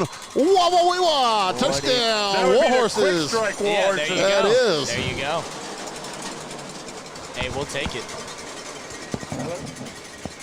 Absolutely. What a throw and catch. Brady Hack putting it on the money there. That would be a 55-yard touchdown or 54-yard touchdown pass to Nate Ramirez. Takes the score to 28-0. Well, Caden Hansen. Oh, no. Yep. Yeah, it's Caden back out to do the extra point duty. So, well, welcome to our club. We always get it wrong, too, whatever we say. I was just about to mention that. You know, it's tough to try and guess when you're not in that game room or that battle room trying to plan. You don't know their true intentions quite yet. Extra point is good for Hansen. 28-0. Warhorse is up here. 2:36 left to go as Coach Schmidt takes a call from the parking lot. We'll be back in just a moment. Snoring and sleep apnea wreak havoc on everyone's sleep. Solutions include surgery or a special mask with hoses and air compressor. Sound like a good night's sleep to you? There is another way, a custom dental device from Dr. Drake's Sleep Solutions. Just slip it in each night. No surgery and no mask. The comfortable and out-of-sight way to end the snoring. Restore the joy of a good night's sleep. All right, we're back here. Warhorse Stadium. Warhorse is comfortably up 28-0 here. 2 minutes, 36 seconds left in the first half. Coach Schmidt feverishly working over there, relaying some information over to PA announcer Toby Tomlin, joined tonight by Noah Brogdon, former Warhorse. When did you graduate, Noah? What year? It was 2018, sir. 2018. Wow. Seems like it was just the other day. No, it does. I was just about to say, I've seen a couple of the guys on the roster, and I remember just seeing them in middle school or whatever age they were, and it's, never mind. I thought the ball popped. It did. It did come loose, but they're going to say forward progress was stopped, which it was. My gosh, that was at least 10 out of the 11 Warhorses had him wrapped up, 100%. Didn't they? It seems like it, yeah. No, sorry I had to step away there. Had him, the other assigned duties once again, yeah. Hey, well, I heard your sister was in town yesterday. She was indeed, yes. They had volleyball a playoff game, yes. yeah? How'd they do? I believe they won, yes, sir. Oh, awesome. Good. Well, good for Maya. She's a senior now? Yes, sir. Yeah. She'll be going to Texas State. I don't know if that's what she told me she plans on doing. So okay, cool. Yeah. I tell you what, I was looking forward to watching her play as an Arabian. I was too. Hey, me and you both, man. But you know what? She's a good deal, and she's had success. She in Three Rivers? Yes, she has. Yes. So that's fantastic. I'm glad to hear she's doing well. And does she know what she wants to be when she heads off to? So she had mentioned child psychologist. I think that's big play here by Crystal City up the middle. And this is going to be a house call for the Javelinas. Touchdown on the, 73-yard touchdown run. Yes, sir. That is not what the Horses were looking for right before halftime. No, not quite. Sometimes that happens late when you got 2 minutes left. Sometimes you're already up. You missed your key. Yep. Well, I think if you go talk to the Warhorse coaches staff, they're going to talk about, hey, you've got to play every minute. Yep. You can't ease up. You can't take that break. 100%. You got to treat it like it's 0-0. That's it. Because it's not truly over till the final whistle blows. And that takes away that momentum from that big quick strike touchdown. 100%. Ooh, that's a block. Warhorse is in the backfield to block that extra point attempt. Baba Booey. Baba Booey for sure. Gabe Esquivel with the. This might be a re-kick. Yeah, it looks like there's going to be a flag down on the near side here. I think Gabe might have got a little bit of a head start. Or they could be going for two. Either that was a spectacular timing or we were a little bit fast out of the blocks there.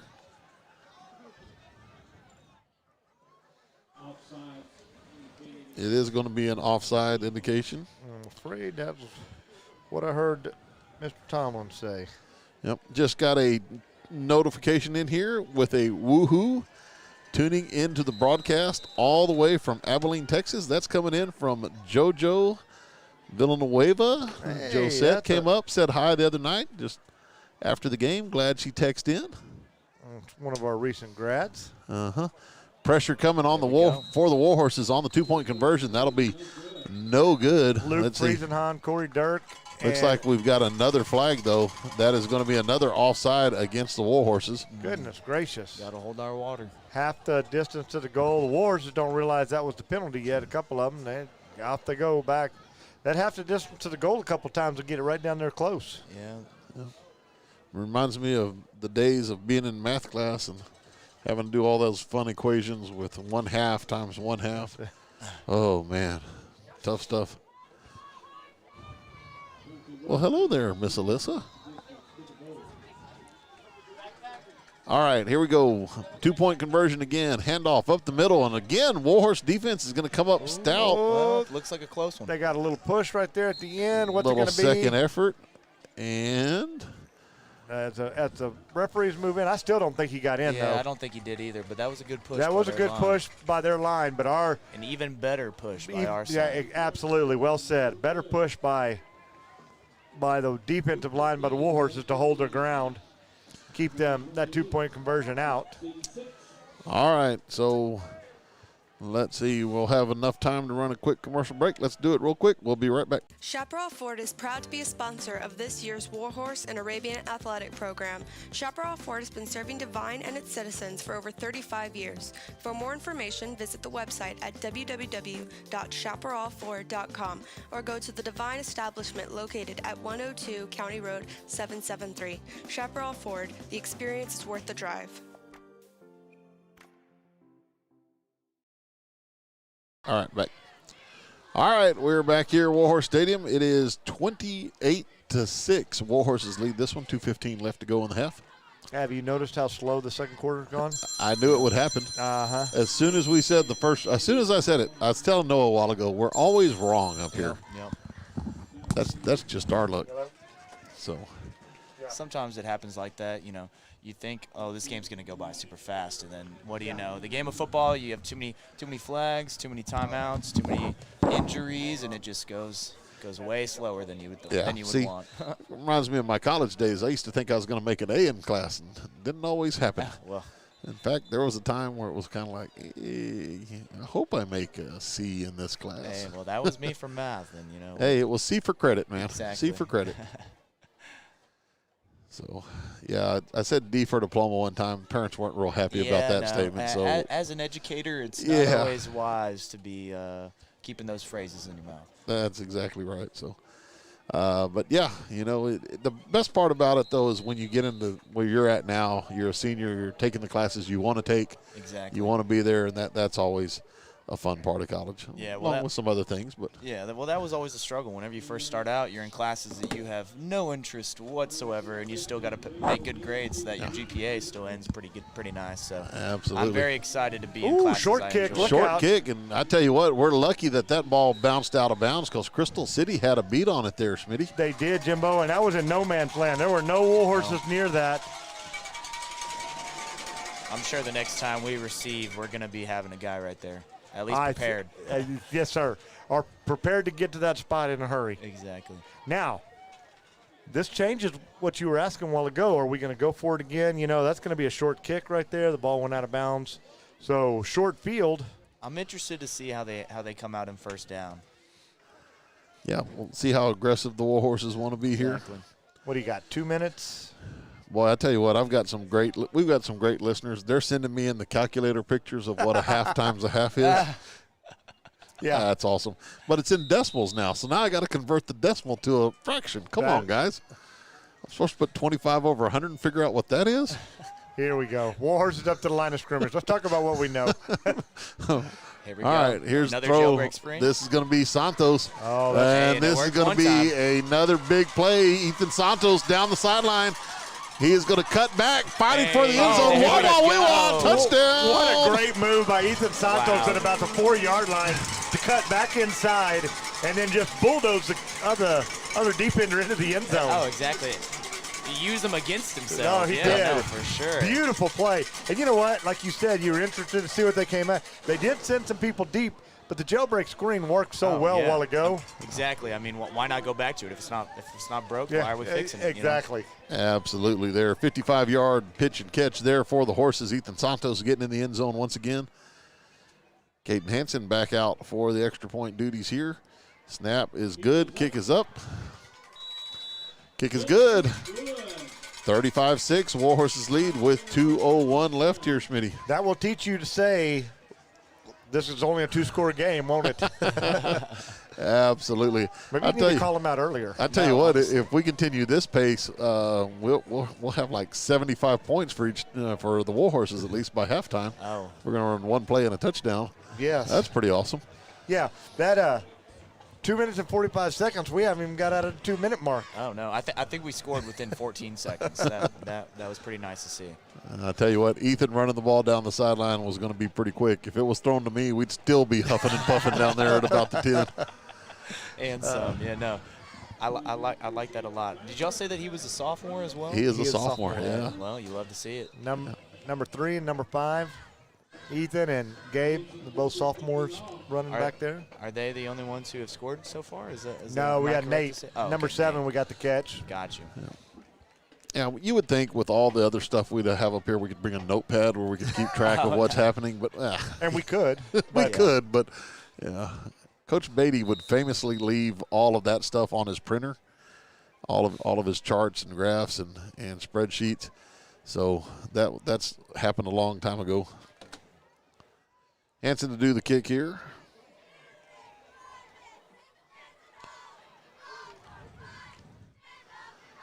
And this ball is going to be fielded at the 25-yard line, and here comes Crystal up. Oh, nice tackle. Out to the 37. Nice tackle there for the Warhorses. That's 30. That's Seth DeLeon. Seth DeLeon getting in there. Best costume of the year on Twins Day. Yes, it was, dressed up as Coach George Villa, and I had to do a double take when he was walking up the stairs. I did too. He did an excellent job. Coach Villa did tell me, said I sent him back out to get a little bit more. He didn't have enough facial hair drawn in, so Coach Villa sent him back to touch it up a little bit. But great job. I think they took several pictures together that day. Yep. All right, 1st and 10 for the Javelinas here. And we're going to have a penalty. Goodness gracious. I think we got a few too many. Yep. I don't know. What is a pack of Javelinas called? A pack? A pack, I guess. I don't know. Yeah. I bet we can get some science teachers to text in and tell us here in a minute. Hey, speaking of science teachers, howdy from Aggie Land. This is Monica Taylor. She just got to Aggie Land. Wants to know who's in the press box with us. Well, Monica, that is Noah Brogdon of Aggie himself. Of Aggie Land. Yes, of Aggie Land. So we're glad to have him. And Monica, appreciate you watching as always. And tell us what a pack of Javelinas is. Is it a pack? Oh, big stop by the Warhorses there on first down play. That was a herd of horses. Right? That's right on that one, isn't it? I was just about to say, yes, sir. That was a herd of horses on that tackle. But that will actually let the clock run for more than 15 seconds while we. No. Yeah. We'll take it. Yeah, get to catch my breath a little bit here. So if only I had a computer sitting in front of me that's connected to the internet, Coach Schmidt, I could probably Google what a group of Javelinas is. But that's it. I might accidentally end the live stream. I'm not going to do that. 2nd down and 14 here for Crystal City. We've already had that happen before. We don't need that. Back up the middle. This carry will be stopped at the 39-yard line. Yep. Looks like we got a timeout being called. Warhorses are going to call their timeout. I believe that is their final timeout of the half. Well, boys, y'all are in luck. I actually found the name for what a pack of Javelinas would all right. be. What do we got here? And it is called a squadron.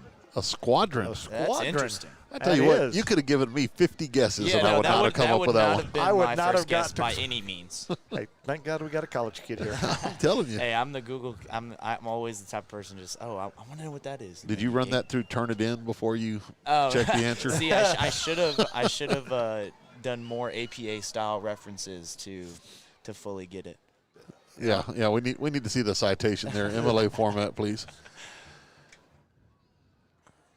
All right, we just got a text in here from Brianne Obaya Austin. Said, if we can remind, DYSA basketball registration is open. You just saw the DYS kids come out with the football guys. Football is over with now. Basketball starting up. That is open. Follow DYS Facebook page and sign up for more information. All right, here we go. Crystal City looking to throw. Pressure coming for the Horses, and that is going to be a sack. Corey Dirk getting in there and getting a sack for the Warhorses. A great job by Corey, and along with Hayden Dubose. All right, well, I thought the Warhorses called their final timeout a while ago, but I think they just called their final timeout this time. I think this is their final timeout right here. Yep. So if you're interested in having your kiddos play DYS basketball, check the Facebook page and have them find the sign-up information. How about that? That sounds like a good deal. Absolutely. Also got another text in here, watching from Yuma, Colorado. This is going to be Tammy Patterson-Costlow. Hoping to hear Hondo is winning this one. In their battle there, she said, go Warhorses, go, and P.S., hello, Miss Alyssa. So, all righty. How about that? Listen to this. Some lady named Pam, some Pam Schmidt person, texted in and said, a pack of Javelinas is called a squadron. Oh, there we go. Well, there we go. Yeah. Looks like me and Pam have great minds think alike. Who'd have thought that accountant could use Google? She can use Excel like nobody's business. So. Hey, I was just about to say, that's another. She can use Excel like nobody's business. What is a group of Excel spreadsheets? Is that a squadron of Excel spreadsheets? Pamela, is that a squadron or is that a book? And we have Paula Ozer. She just texted in as well. She said they're called a squadron. And she said, never mind, they just told you. So our listeners are the greatest. Our viewers are the greatest here. Fourth down again for Crystal City. Here comes a punt. Oh, he almost got it. That was Dirk getting through there again. Nate's going to get a chance. Let's see here. Flag on the play. Oh, he threw.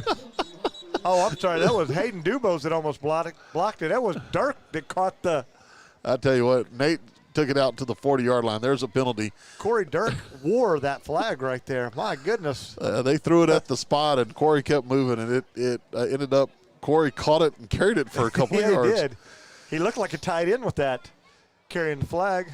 Yep. Let's see. We have Mandy Cross texting in. She said she is watching and to tell Noah hi for her. So, oh, wow. Miss Cross texting in. See, you're a celebrity now. I'm telling you.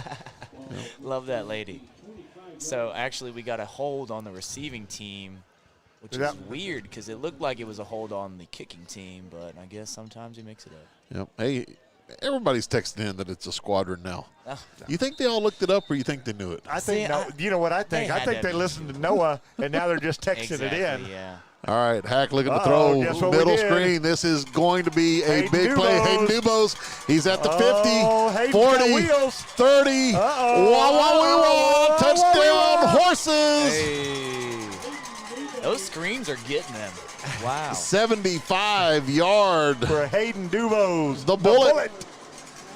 And he looked like a bullet, Jimbo. Yes, he did. Awesome run by Hayden Dubose. So we went from not scoring to all of a sudden, bam. Yeah. Yes. Just because Coach Sessions made the comment that it was only a 2-score game. Yeah. All right, how about you make the comment that the clock's not running anymore? So 35 seconds left here in the half. Hanson's kick up and good. 42-6. Warhorses leading this one. 35 seconds to go in the half. Let's step away real fast. We'll be back in just a moment. It's so hot. Try wearing this number for over 100 years. Ah! I'm getting the vapors. You should call the AC guys. Okay, but which ones? The AC guys. Which ones? The AC guys. The AC Guys are proud supporters of your Devine Warhorses and Arabians athletic teams and are a local family-owned business that caters to all your residential and light commercial needs. Who are you gonna call? The AC Guys! Hey, no, do it! Better do it! Looking for accessories for your truck or automobile? Stop by Alamo Truck Accessories. They carry a wide variety of products including side steps, spray and bed liners, bumpers, lift kits, and more. Talk to Colby at 210-602-2730 or stop by 200 Dixon Drive in Devine. Alamo Truck Accessories.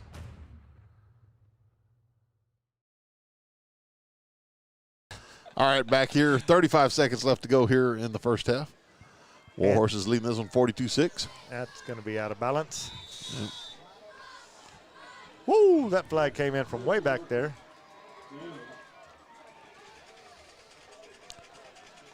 I know they want him to kick it to the sideline. I don't think that much to the sideline is what they were looking for right there. Well, Caden Henson just coming back from injury, so he's definitely getting his workout here tonight. Yes, he is.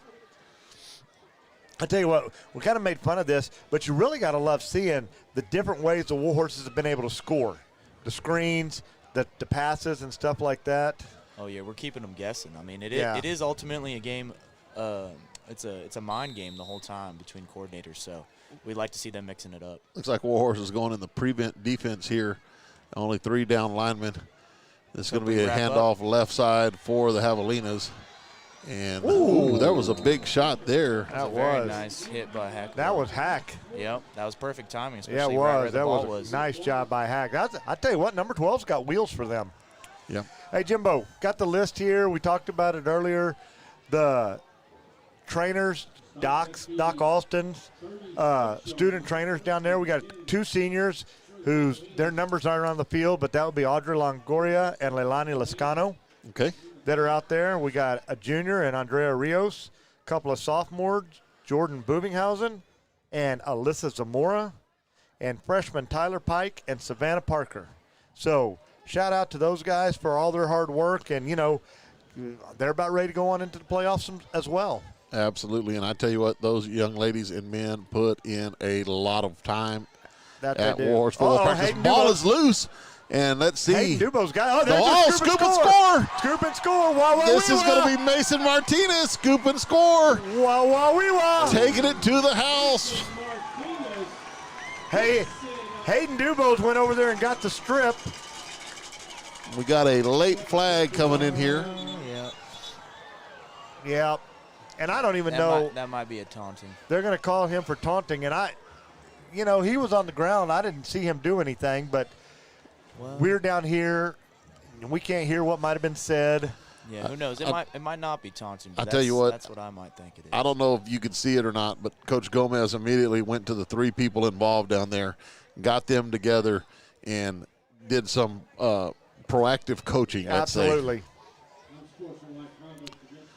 So that is going to be an unsportsmanlike conduct. It's a dead ball, so the play stands. Yeah, the touchdown stands. Great job by Mason Martinez. Heads up, he saw the ball on the ground, scooped and scored. We've been looking, we've been calling that. We've been calling for the scoop and score all year. Yeah, thought the Cannonball was going to get it, but another senior did get it. And there's still hope. Cannonball's going to get one before it's over with. That's right. Speaking of scoop and score, I can give a little shout out to my old teammate Bulldog. He has my most memorable scoop and score was against Hondo. Yep. And he was able to scoop it. That we still talk about that. Yep. Very memorable scoop and score. Absolutely. I was there especially on the call. The rival. You like to see it. And, if I recall right, that was a pretty close game. That was a huge play in that game. That was probably the most memorable game I have. That was actually my first touchdown on varsity I got. I had 2 touchdowns that game. But, yeah, it was crazy. It went down to the wire. We actually went for 2 to win it. 54-56, I believe. I think that's right, yeah. That is a heck of a score, too. No, it is. And that is a game that you never know. There's been 14-13, 20-21. Exactly. Hanson with the kick here. Extra point attempt from, that was the 22-yard line. So a little short there, but online, that's for sure. He did. He had it right down the middle, just needed about 2 or 3 more yards, and that'll be the first one missed tonight. But, again, great job by the Warhorse defense there. Hayden Dubos causing the strip, and then Mason Martinez. And we've called Mason's name several times from that linebacker spot, getting in there. And absolutely. There are 10 seconds left here in the first half. Hey, we need to find a battery, see if our battery works. We're probably going to have to replace the battery. Do we have those in the cases over there? You know what? I don't know if we have any more. I'm going to tell you, just like us, you know what I saw in there? An empty box, an empty battery box. Yeah, probably with a note on my desk somewhere that's buried 4 layers deep saying get batteries for the microphone. Note to self, ask Coach Quiz when he's at Walmart. You saw my room today at lunch. I've got basketball uniforms hanging off the chalkboard rail. No, you've got 16 sets of basketball uniforms. I've got shorts and containers there. I had 8 containers of broadcast stuff sitting on the tables ready to go. Well, Jimbo, you never know what you're going to need. Empty box. That's a good kick. I tell you what, Warhorses have a chance to get to that one. It's a nice little spiral kick. Wow. Yeah. We don't see those too often. Got on the ground, started rolling around there. Okay, I'm going to go on a limb and say negative. We're going to have to go with the old standby headphone out the window. Yeah, did we not have any more out there? Nope, we just had an empty. Of course. Empty Duracell box. I'll tell you what, I might try to holler at Jerry, one of the guys here, the maintenance guys. He's usually got a stash of batteries in his truck. Maybe he can hook us up with a AA to get the band. If not, we'll put the headphones out there. We'll get it going. 10 seconds left here. 48-6. Warhorses lead this one in the half. Handoff up the middle, and this is going to be corralled by the horses.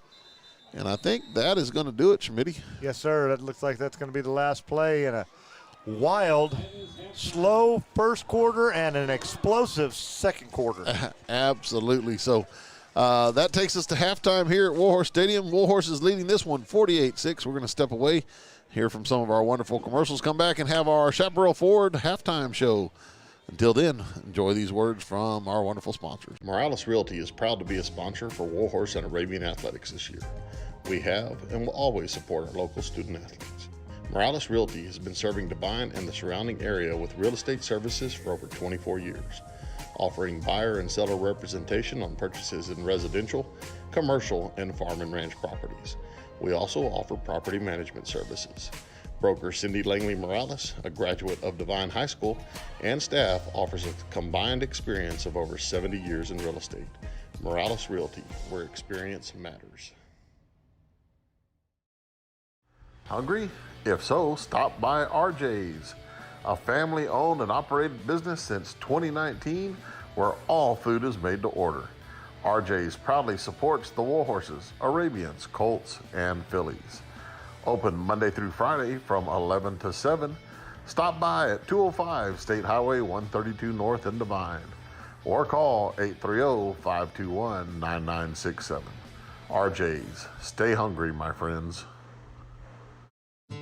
A Bushel and a Peck is a Christian-based gift shop offering a variety of unique, affordable Christian faith-based inspirational items like jewelry, home decor, clothing, and candles, with a large section of Bibles and books. They are located on 516 North Teal and open from Tuesday through Saturday from 10 to 6. Find them on Facebook or call at 830-663-8144. A Bushel and a Peck. Gifts from the heart.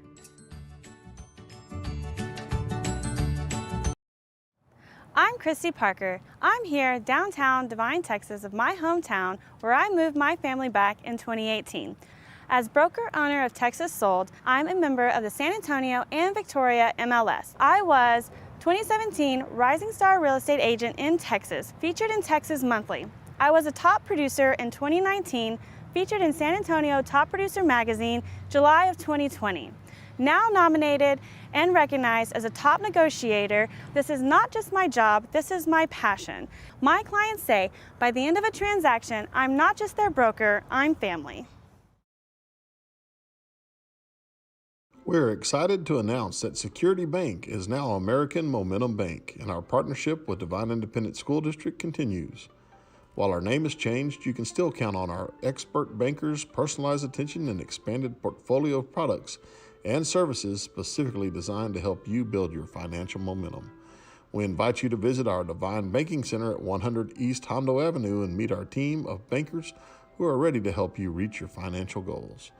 Banking on the strength of momentum, American Momentum Bank. With the mission of continuing support for St. Joseph Catholic Church, along with the Devine community, we strive to find a way to lead men in being the faith leader in their home. Along with faith being the beginning of our mission, charity is our goal. We are able to provide scholarships to students, support the local food bank, and state charities. Knights of Columbus, Council 5192.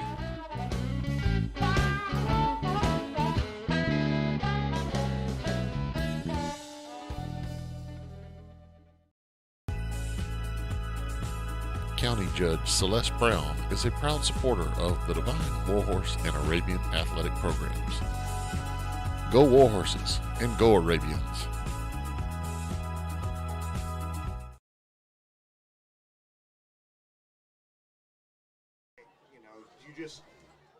You can see. Brown Chevrolet proudly supports Warhorse and Arabian Athletics as this year's lead sponsor for DHS Broadcasting. Located just off I-35 in Devine, Brown Chevrolet is your stop for all things Chevrolet in South Texas. Can't find the vehicle you're looking for on the lot? Call the sales experts at Brown and let them find it for you. Serving the South Texas area for over 50 years, Brown Chevrolet knows how to provide our guests with an excellent car buying experience. Give us a call, 830-665-4435, or visit online at brownchevrolet.com. Security State Bank is a proud sponsor of this year's Warhorse Football broadcast. Security State Bank has served 7 locations around South Texas since 1925. Located in Pearsall, Pleasanton, Devine, Natalia, and now Cashville, Security State Bank's hours of business varies from location to location. Please visit our website, www.securitystbk.com, or call us at 830-663-2801 to check out a location nearest to you. Security State Bank, serving South Texas. All right, we're back here at Warhorse Stadium. It's halftime, 48-6. Warhorse is leading the Crystal City Javelinas. And, Schmitty, it looked like you were able to get out and round up some halftime scores, huh? I got a few, some of them I'm having trouble getting some updated scores, but I'm going to tell you what I have, and we'll go from there. Hopefully, if anybody has any other ones, they can ship some out to me. First score, Medina Valley, Floresville. Floresville was up 6-0. That was very early in the game. Hadn't seen an update there yet, so if anybody's got one, please shout it out to me. Natalia, Karn City, barn burner, 14-12. Oh, wow. And after that post game last week, this is probably a big game for those two teams. Lytle Catula. Lytle is up 20-14 at halftime in the Lytle Catula game. Homecoming for Lytle. Homecoming for Lytle. Big week for Lytle with all the cross-country people and all that. Bandera Pearsall. Bandera was up 14-2. Oh. A different number. And then in the game that everybody in this stadium is watching, the latest score I could find, Carrizo Springs 21, Hondo 14. Okay. So, got some interesting stuff going there. I tell you what, while I got them, everybody, Jimbo, how about I give you some stats? I like it. Let's do it. All right. We got Crystal City stats to start with. They have 18 rushing attempts for 127 yards and 2 of 5 in the passing department for 3 yards. 130 total yards on 23 plays with 3 first downs. The Warhorses have 23 rushes for 105 yards, which is a little different than the numbers we're used to seeing. Absolutely. Wait for it, folks. 7 for 8 in the passing department for 289 yards. Oh, my. For a grand total of 394 yards on 31 total plays and 12 first downs. That's explosive. That is very explosive. So, I mean, I'm looking down here, 13-yard run for a touchdown, 25-yard pass, 73-yard pass and catch, 55-yard pass and catch, 53-yard fumble recovery for a touchdown. So, thank you, Andy Zapata, for all those great stats. But, wow. Yeah. That is just some crazy yardage for the Warhorses. And 394 yards at halftime. Looking at, is it going to be over 500 plus again? Possibly. But that Carrizo Springs Hondo score is interesting because that really determines a lot of what's going to happen to our horses as we go forward. We've got an idea what we're looking at, but we just don't know anything until that game finalizes. I tell you what, I just got a text in here. Joe Ortiz usually sends me some scores in. Carrizo Springs 35, Hondo 24, 31 seconds left before the half. Oh, wow. What was that score? 35-24, Carrizo Springs over Hondo. So both teams continuing to put the ball in the end zone. Absolutely. So we're here at halftime. One of the things we like to do at halftime is honor some of our seniors. We got some senior spotlights going on, and we've kind of run out of football guys, so I kind of changed it up. I did a young man for the Warhorse Senior Spotlight that does a little bit of everything. I saw who you got. Yeah. There's not an event that happens in Devine, I don't think, that he's not in except for maybe football. Absolutely. And he will be on the field tonight. He will. Let's see. Bandera 34, Pearsall 2 at the half. I don't know if you got that update. I had 14. It's now 34-2, huh? Yeah, so we got Brian Schaefer for the Warhorses. And then we have, let's see, Katie Yates, a cheerleader / basketball player / ran cross country until she got hurt. Yeah. She's going to be our senior spotlight for the Arabian. So let's go ahead and get into that. We appreciate State Farm, Mark Kidd, for all they do. They're sponsoring this year's senior spotlights, and we will get to that. Here is Cadence Yates for the Arabian Senior Spotlight.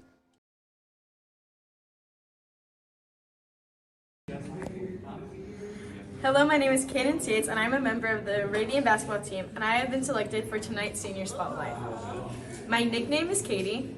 At school, aside from participating in Arabian basketball, I am an active part of the NHS, varsity cheer, and FFA.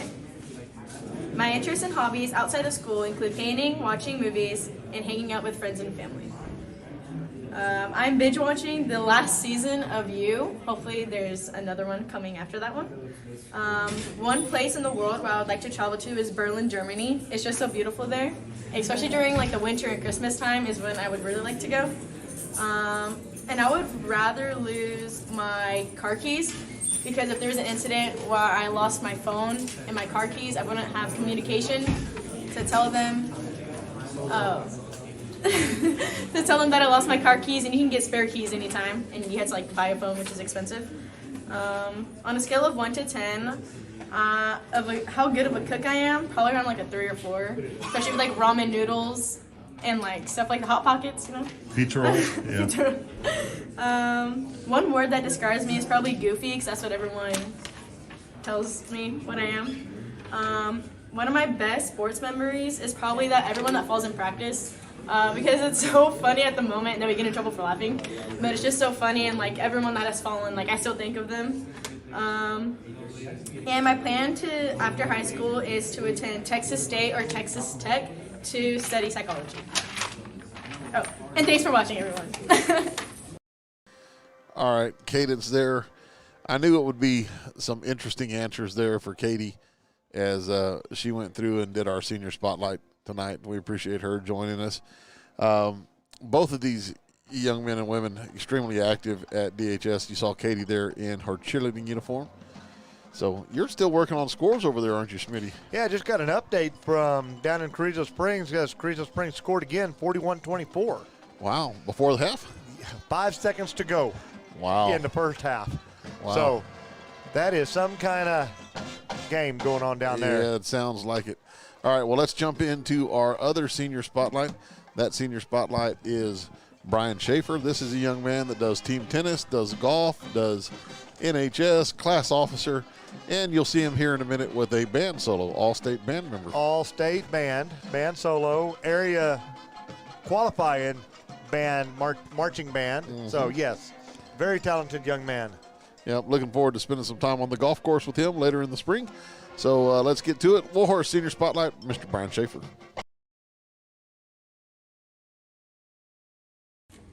Hello, my name is Brian Schaefer, and I have been selected for tonight's Senior Spotlight. What is your nickname? B-Dog. At school, what sports and clubs do you participate in? Band, tennis, golf, FCCLA, student council, NHS, powerlifting, used to be basketball, other stuff. My interests or hobbies outside of school is more school, I guess hanging out with friends. What show have you binge watched lately? Really none, but I guess The Chosen. If you could travel anywhere in the world, where would it be and why? Iceland, because apparently it's pretty. Would you rather lose your cell phone or your car keys, and why? My keys, because my truck's old, so I can hotwire it. On a scale of 1 to 10, how good of a cook are you? I said 4, but that's giving me something. What is the one word that best describes you as a person? Busy. What is your best sports memory? Winning a tournament or freshman year in basketball? And finally, what do I plan to do after high school? Join the Air Force through Air Force ROTC at Baylor or the Air Force Academy.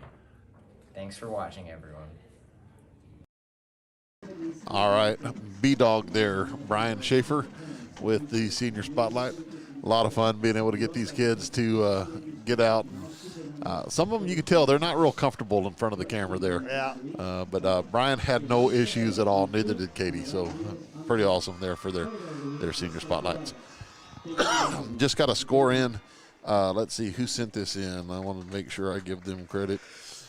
It is a Sinton and Ingleside. It's Sinton 10, Ingleside 7 at the half. That's coming in from Jeff Weisenbaker. Jeff dropping all kinds of knowledge. Baby Javelinas are called Reds. I'm sorry? Yes, sir. Are called Reds? Reds. They have a red coat when they're born. How about that? How about that? Well, there you go. We're learning all kinds of I'm stuff. telling you what, we got a squadron of Reds. Yep. So running wild. Yep. Hey, we mentioned it a second ago. Warhorse Band went and participated at area this past weekend on Friday. Unfortunately, didn't advance to the finals, but still another one for the Warhorse Band. I was going to talk about this earlier. Coach Quiz starts talking in the pep rally today about all the success that's been had. Warhorse Band, another one at marching contest. Arabian volleyball playing in the third round of the playoffs. Isaiah Morin running at the state cross-country meet. The football team in the playoffs for the 20th straight year. I mean, pretty cool stuff. And we talk about it all the time. All the exciting happenings that are going on, Devine, being busy. Well, when you're having those kind of successes, you know, you're going to be busy like that. Absolutely. And speaking of that, BK Bates texting in says she appreciates all that we do. She knows we're busy, but she really appreciates it, especially for those that can't get out to the game. BK, we appreciate you. Absolutely. And, you know, kudos to you. You took a crazy ride with a bunch of guys in a Suburban to Pearsall last week. Didn't she? And, you know, BK's part of, you know, Dean Bates, BK Bates, goes back to when that 20-year run started. Absolutely. Was when Dean got down here and came back to Devine and got this thing started, got it going back the right direction. And, you know, here we are. Absolutely. You know. And, you know, we were fortunate.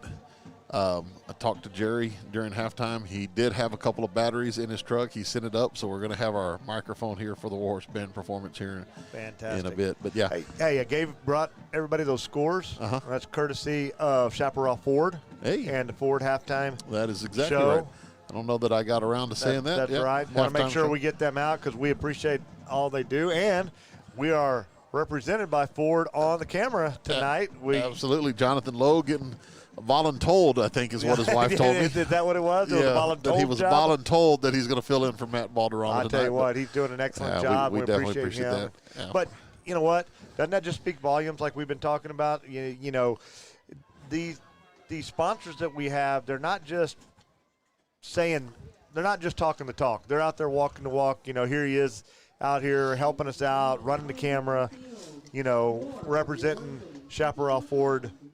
And we couldn't be more grateful, and we thank them for everything that they do for us. Absolutely, 100%. That is very well said, Schmitty.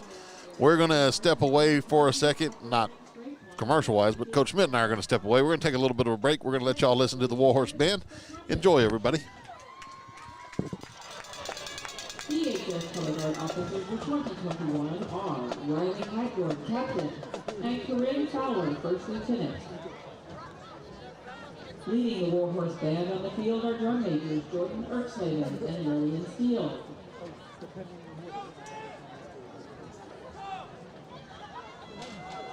This year's UIL contest program is entitled Finding Unity, with music from Tribal Echoes by Gilroy Productions. Tonight we will present Part 1, Restoring Hope. Ladies and gentlemen, enjoy the show.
out to these businesses who have sponsored the band for 2021-2022. Mark Kidd, Alamo Truck Accessories, Chaparral Ford, Medina Electric, 888 Hair Salon. All right, what a performance by the mighty marching Warhorse Band there. Director Jeff Miller in charge of that group.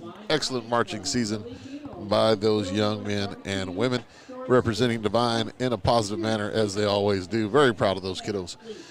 We are at halftime here, folks. We have about 3 minutes or so left in the half, right at 3 minutes it looks like. And we'll have the second half coming to you here in a bit. We're going to step away real quick with some commercials. This is the Chaparral Ford Warhorse Football Halftime Show. We'll be back in just a minute. Chaparral Ford is proud to be a sponsor of this year's Warhorse and Arabian Athletic Program. Chaparral Ford has been serving Devine and its citizens for over 35 years. For more information, visit the website at www.chaparralford.com or go to the Devine establishment located at 102 County Road 773. Chaparral Ford, the experience is worth the drive.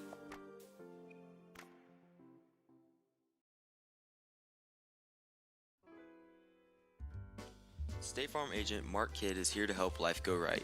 Mark and his trusty staff can help you and your family with all of your insurance needs. From auto, home, health, and life insurance to banking products and financial planning, Mark and his staff are there to help. Stop by the office at 700 West Hondo in Devine or call 830-665-2807. Visit on the web at www.markkid.com. Mark Kidd and State Farm, here to help life go right. All right, back here at Warhorse Stadium. Warhorse is in the end zone there doing their stretching, getting ready for the second half, and another good performance by the band. I'm telling you what. A little chilly up here. It is. And here I was talking about, well, I might just come up in shorts after practice. Well, I'm glad I got a little bit smarter than that. I was telling you, you said that, and I was thinking, Yeah. I don't know that one's going to go. I don't know if that's going to go over very well, Jimbo, but, I was thinking about it. Crazy. So, November in South Texas. It's cold today. You'll probably be wearing shorts by Sunday. Yeah, that's true. And actually in practice, I had to run home and grab some stuff for the uniform, some of the bags for the kids. And, the Noodle, who's our temporary cheer sponsor right now. Absolutely. She was also my assistant basketball coach for the first 3 minutes of practice until I got there. So, jack of all trades. What kind of drills did she have them doing today? She had them do some ball handling. Oh, there you go. Yeah, and then we jumped into some agilities. But, yeah, I showed up in my jeans still, didn't have a chance to change, and it was warm in the gym. Yeah. And then, of course, we get out here, and I'm very, very glad I have my jeans on now. But absolutely. We have digressed. Let's talk about the kiddos here. Let's do it. I tell you what, that went from a quick first quarter to a slowed down second quarter because of a barrage of scoring. And barrage was that's the adjective to use, I think, because, my goodness, it was, what was it, 3 one-play scores in a row or maybe 4? I know there were 3 in a row. Yeah, I know 2 there were for 3 us, in a row. 1 for Crystal. Uh-huh. Yeah. Yeah, so. we bookended theirs, and then it wasn't many more before we had a scoop and a score and another 2-play, and it just got crazy, which is good to see. I'm glad to see the Warhorses, like we talked about in all our interviews. Hey, we ought to jump over there to Coach Taylor. Hey, let's do that real quick. Jump over and get that Coach Taylor. Let's see. That's in the pregame here. Hey, let's listen to Coach Taylor, what he had to say about his special teams guys. Good evening, ladies and gentlemen. We're down here with Special Team Coordinator Scott Taylor. Wow, Coach. Couldn't ask for a better start to that Pearsall game. Tell us a little bit about how that game started. It started with a bang. We've always told them, make it count, and we were hoping that they were only going to have to do it once. And I said, if they do it once, let's make them pay for it. And that was a great way to start that game. Well, yeah, I'm telling you, it looked like everything worked like it was. Yes, and, of course, Ethan, he's just having a year. He had another gear. Yeah, he does. He has another gear, that's for sure. It's fun to watch. Okay. So, obviously, we liked what we saw this past week. What are we going to see tonight? Any tricks coming? They have nothing to lose, so there's no telling. They do run a couple of fake punts during the year, and I really don't expect them to kick deep. But if they do, we've got a different return tonight. Maybe we'll do a little something different, huh? Do something different, but and I always tell our guys, if we do what we're supposed to do every time and everybody gets their block, then good things happen. And then it's a matter of just playing harder than the other guy. And we did that last week. Well, and this is the one sport, or one of the only sports out there where the other 10 guys go and knock their man down. You just have to beat one, right? So let's hope everybody goes and knock 10 of them down. Get 10 of them on the ground. I'll take my chances. I'm going to take my chances with who y'all got running. Yeah, both of those kids back there, Dubose and Ethan. But absolutely. Definitely. All right, Coach, last home district game. Let's go get another win. Yes. All right, I like that. Hey, you knock the other 10 guys down, you're probably going to score. Basketball, we can do everything right. We still got to make it go in the hoop. It's still got to go in the hoop, and that don't always happen. That's right. It's great to get out there and talk to Coach Taylor like that. And one of the things he said was this team has about 3 fake punts. So, Bob, yep, we're watching. Yeah, we've got to give a shout-out to Bob Campsey, #1 Warhorse fan. Sure he's tuned in tonight. Lots of punts. We never really got to watch the fake for Bob. We did mention it. Hey, also shout out Troy Tuttle, Alex Wee. They stopped by earlier. They're here watching, and Alex says he's retiring after this game. You believe that, Schmitty? I think he's serious right now, but I think when the season rolls around, he's going to be right back out here joining us. I think so, too. Troy said he was going to retire with him, and then Troy changed his mind. He said he's coming back next year. Well, Warhorse kicked it off. The squadron got it out to the 39-yard line, so that's where the Javelinas will take over to start this third quarter. And let's see, Jimbo, you think this one's going to be like the first or like the second quarter? I think this is going to be a combination of both. How about that, me just walking right down the middle of the fence there? I like that. At the barbed wire fence, you're all over. Uh-oh. All right, ball's on the ground. Warhorses have it. Baba Booey. Let's see who comes up with it. That is going to be Corey Dirk. He's been all over the news tonight. Corey Dirk has. Absolutely. Caught the flag. He caught the football that time. Attaboy, Corey. Yep. Yeah, and he's excited, rightly so. Much rather catch the football on that play than the flag. Absolutely. On the punt return. Absolutely. So, let's see. If Lorenzo, if you can hear us, buddy, let's see if we can get some shots of the cheerleaders in action on the kick line down there. I don't know where Lorenzo is. He's right down there because he's got some football. He went the other way. That's all right. So we'll get. I bet he gets to the cheerleaders here in a little bit. Oh yeah, he'll get us a shot here in a minute. The Warhorses take over at the 34-yard line. 34. Here we go. This is going to be Sammy Guardiola as quarterback, and that was Aiden Zapata getting the ball down to the looked like 20 or the 30-yard line. 31. 31. Yep. What are we going to do? We going to switch roles here for a little bit? All right. Sounds good to me. Oh, no. We're not doing that. Here we go. Wait a minute. There's Lorenzo getting the cheerleaders there. As always, great job by the cheerleaders. Getting the fans going here on a brisk, chilly night in November. Fall Festival Parade tomorrow, Schmitty. You going to go get some candy? I do not know that I'm going to make the Fall Festival Parade, but I think I'm going to try to make it out to the Sammy Guardiola with a nice little run right there. I think I'm going to try to make it out to the Knights of Columbus hamburger booth. Hey, yeah. I tell you what, if you get a chance, stop by one of our sponsors there, Knights of Columbus. They do cook a delicious hamburger. They do, and I'm trying to get out there.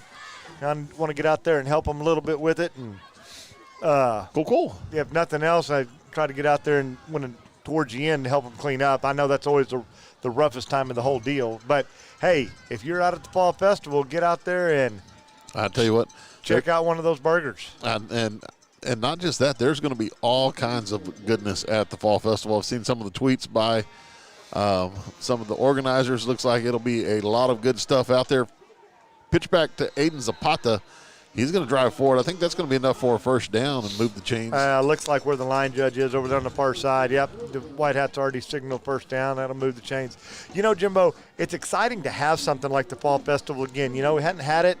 COVID, it didn't happen last year. You know, and little things that you just take for granted, and all of a sudden it wasn't there. It's nice to have that back, you know, driving through town, seeing the carnival rides set up, and knowing that the parade's coming. The kids have been a little bit hyped about, even the high school kids. Yeah. You know, there's just something about parades and that kind of thing that gets everybody excited. Pitch back. This is going to be Nate Ramirez, right side, gain of 1 maybe. You know, we were talking to Noah a while ago. He went down to talk to some of the other coaches at halftime and he asked one of the questions, and, you know, what's rewarding about what we do. And that's one of the events. When you get to see kids outside of school, you see kids on floats for their different organizations that they're in. FFA's usually got a big float. Football boys are usually out there. Yep. Volleyball team. I mean, yeah, we see them all the time at school, but to see them and interact with them outside of school is always a great thing. That is, and that was one of the questions he asked, because, you know, he's here, and it's great having Noah sitting in here with us. He's doing some research for one of his classes, has to interview some coaches, and that was the question. That was a great question, too. Handoff, this is right up the middle. That is going to be number 24, That's Brandon Martinez. Yep. I have Brandon in class. That's a nice run by Brandon.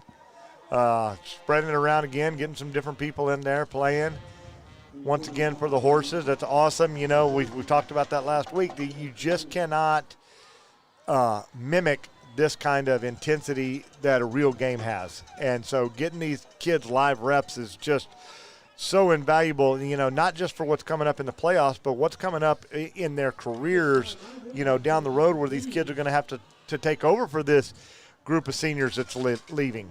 3rd and long here for the horses. Guardiola pitch back to Zapata. Oh, nice crease move there, nice cutback. That's going to be first down yardage for the horses. Nice run by Zapata. Great job by the line, getting out there, opening up some holes. He had a great crease to run through. You hit the nail on the head, Jimbo. I'll tell you what, I'm getting all kinds of stuff in here. Shout out to John Serrano, class of 99, for the awesome jalapeno bombers he sent over to his cousins next door. That's coming in from Janet Zamora, class of 87, Pedro Zamora, who are watching tonight's game. Go Warhorses. Then I get one from Mandy Sanchez. Her daughter Riley had her a game last night in the area playoff, by the way. She said they're also watching from John's house. Go Warhorses. Yeah.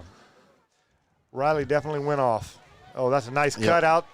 Oh, Nate inside the 5, brought down at the 4 there. I thought Nate was going to get it around the corner in there, and somebody just got a hold of a jersey and was able to get him down. And how about this? Gracie Gallegos texting in. She said, come on out to the Fall Festival. Check out Brian Gallegos. I believe that's Big B from our days back in the middle school. Playing bass with Weston Rips at 2:30 p.m. at the Fall Festival tomorrow. Hey, and that's right. All kinds of live acts going to be going on out there, so definitely get out there and see it. Support all the local people that are going to. Was Brian the accordion player for the talent show back in the day? Might have been. I think so. Might have been. We'll have Gracie text us if she gets a chance. Pitch back right side, that's cut Nate. Back there. That's Nate still on his feet towards the goal line. And he's going to be marked short down about the 1 foot line there, Smitty. I tell you what, he looked like he was just about to cross that line, and it looks like we're going to get a first down. Yeah. Well, if Alvarado was listening, he'd say 1st and 10 from the 1. 1st and 10 from the 1, or otherwise known as 1st and goal from the half-yard line. Mr. 5, we're missing you. He's out there in Cali. Probably warm California, too. Yeah. Let's see. We've got all kinds of stuff coming in. We'll get to it as we can. Warhorses have it 1st and goal. Little wishbone look. Coach Gomez bringing out all the sets. Oh, nice finish. I'm telling you what, that is going to be a touchdown for the Warhorses. Let's see. I think that was Nate. That was Nate. He laid the lick right there, didn't he, Jimbo? Nate Ramirez finishing that run. Wow. 1 yard touchdown run for Nate. But a well-earned 1 yard, that's for sure. I'll tell you what, statement 1 yard. Got some scores coming in here. Port Isabel 20, Rockport Fulton 33, and Cuero 37, Gonzales 6. That's coming in from Jeff Weisenbaker. Looks like we're missing a player or two. There goes Logan Martin. Nope. There goes the hair of George Sines. He's going to come back. Logan's in. It looks like we got a new kicker in. That's Hayden Dubose. I believe that's going to be Dubose getting some reps here in the second half. Yeah. Good snap and hold. Hey. Hayden's kick is up. And that is a well done. Well done. Kick is good. That's it. And after having to rush a player on, looked like it was no problem for the horses. Not at all. 55-6. Warhorses lead this one. 6:13 left to go in the third quarter. We'll be back in a second. Medina Electric Cooperative was built by this community more than 80 years ago to deliver safe, reliable, and affordable energy. We are proud to serve this community beyond the power lines. You can find us supporting your kids' Little League, sponsoring school events, hosting safety presentations, and more. We're honored to belong to this community. Keep up with Medina Electric from the power lines to the sidelines on social media or at medinaec.org. All right, back here at Warhorse Stadium, 6:13 left in the third. And we did get confirmation from Gracie Gaggles. Big B was the accordion player back in the day when we were teaching in the middle school. That's right. That's what I was thinking. That's right. That was a heck of a act he put on. Yes, it was. He had them rocking. It was like he did. I tell you what, right before Christmas. He was the hit. I will always remember that. In my 25 years of teaching, that is definitely one thing that I will remember. Hey, you mean you're not going to remember the Big Dog and the Bowser's act in well, there? I try to forget some of those acts, as did a lot of people that had to sit through them. But or the chest bump going across the stage and like to cause the stage to fall down. Yep, short kick here, fielded by Crystal City at the 43-yard line. Hey, how about this? Our nurse, Jocelyn Wilson, texting in. She said, little Chloe says that we're doing a great job. And Chloe, we appreciate that. She listens absolutely. all the time, Jocelyn was telling me. Well, that's great. I'm glad to see it. I see her about the time I'm walking out. She's coming running in. Yep. I tell you what, we threw her a little curveball last night because it wasn't Coach Sessions on the broadcast. That's true. You weren't there, were you? It was Coach Mangold and Coach Thompson. Wait a minute. Who's those people over there? That's right. That's not my Coach Jay's voice. Chloe, we appreciate you watching. Absolutely. Jocelyn as well. All right, 1st and 10 here for Crystal City. They're going to hand off right up the middle. That's number 12. Yep, another gain of about 5 there on first down. That's right. Gain of 4, actually. That was Nate on the tackle. So Nate's on both ends of the ball like we've been talking about all night long. You see a number on one side, there's a good chance you're going to see that same number on the other side for the Warhorses. Absolutely, and I tell you what, we always try to recognize the kids that are out there, and Warhorses have got a couple of different rotations going out there. Corey Dirk, we've talked about, has gotten a lot of time tonight. And George Sines out there on defense right now. You know, and sorry if we miss a number or two.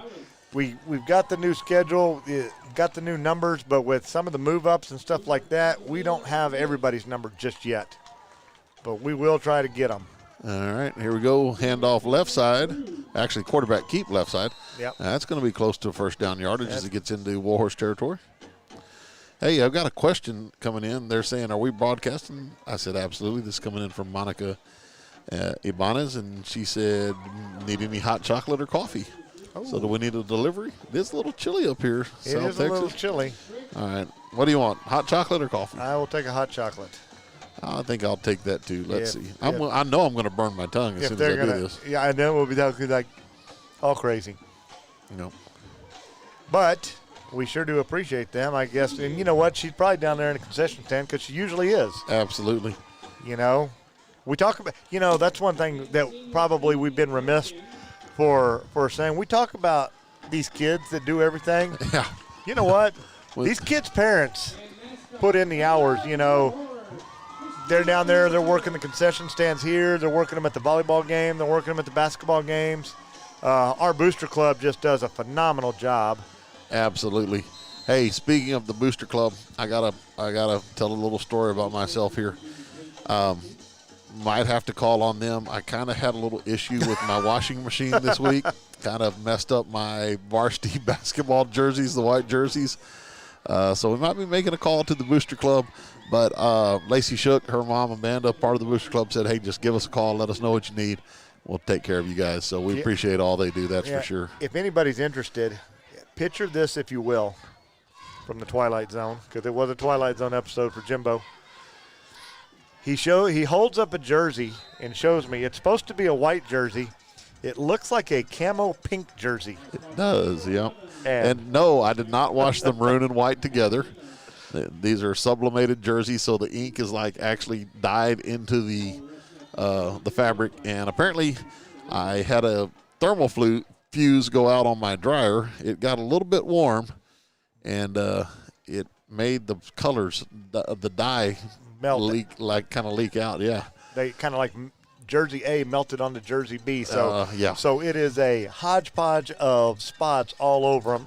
Like I said, it looks like pink camo. That's going to be a false start. We're not going to call it. I think they're going to play on here. Hand off up the middle up to the 30-yard line. So, yeah, but we're in the process of getting an order together. I think we can get some new jerseys coming in. So, and you know what? And crazy as it is, you would think that would be no big deal. But in these times where people aren't being able to get products out or products in, you know, for you to be able to get a jersey and you have found somebody that thinks they might be able to get you one in a reasonable amount of time, and that's phenomenal because there's stuff out there you just can't get for months right now. I'll tell you what, I got an interesting story on that as the snap happened, second down and about 5. Yeah. Hey, looky here. Oh, look delivery. at this. Oh, my goodness. Hey, speaking of those parents that Thank do you a little very bit of much. everything, Yeah, how about there's Laura another one Hine of here those. with the delivery? That's it. Another one of those parents that Thank you very much. had everything.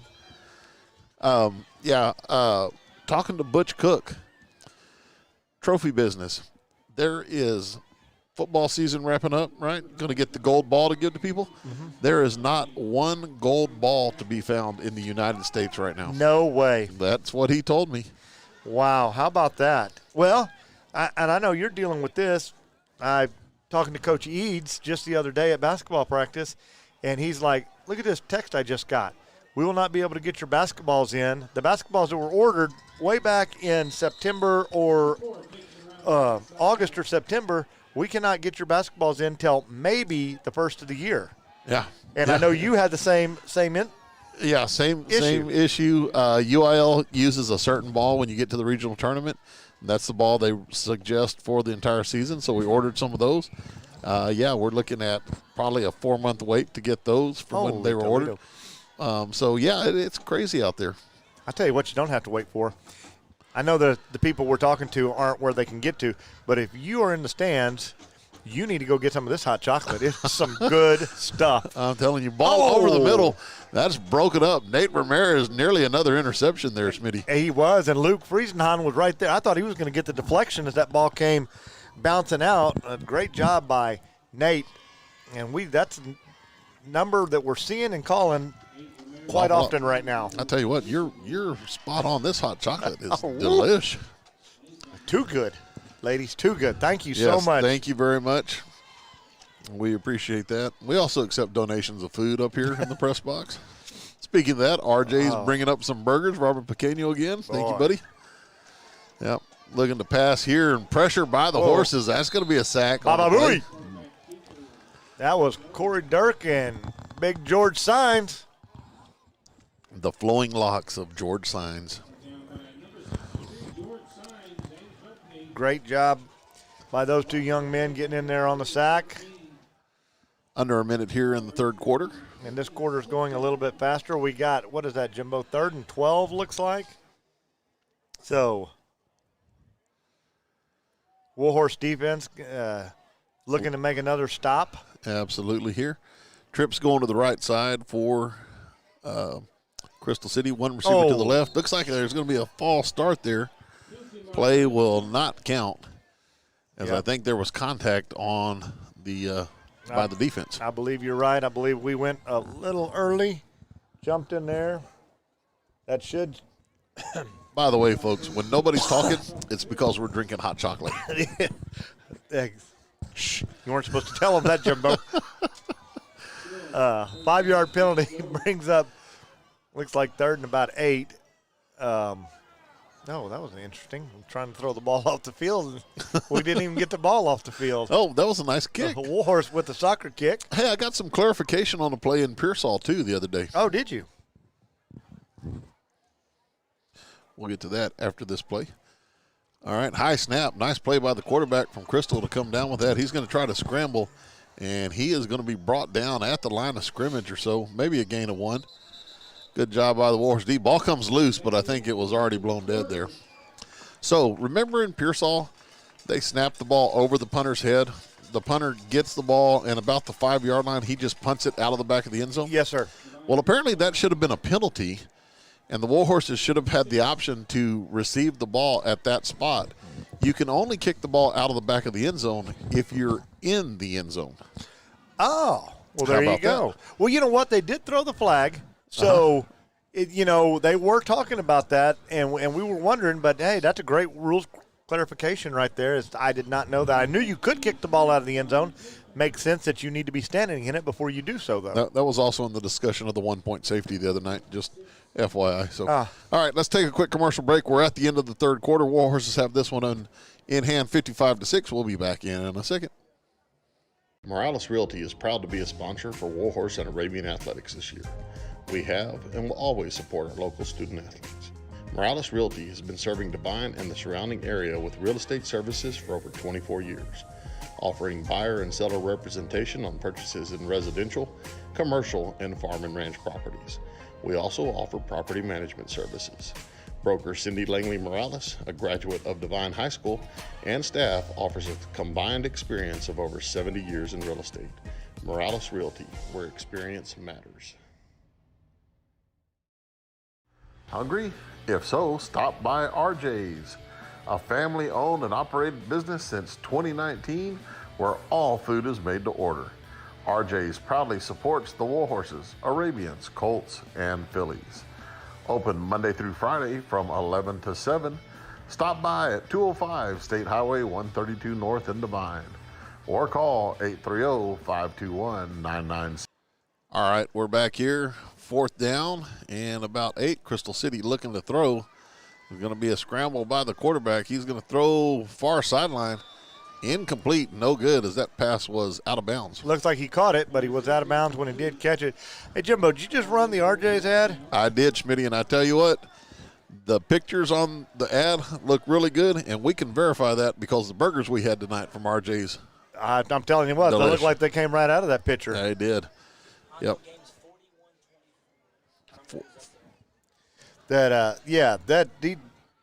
These burgers that we've been getting from RJ's are just outstanding. Yep. And we sure do appreciate him bringing them up for us. Absolutely. Robert Pequeño and his wife, I think they're the ones that take care of us on Friday nights here.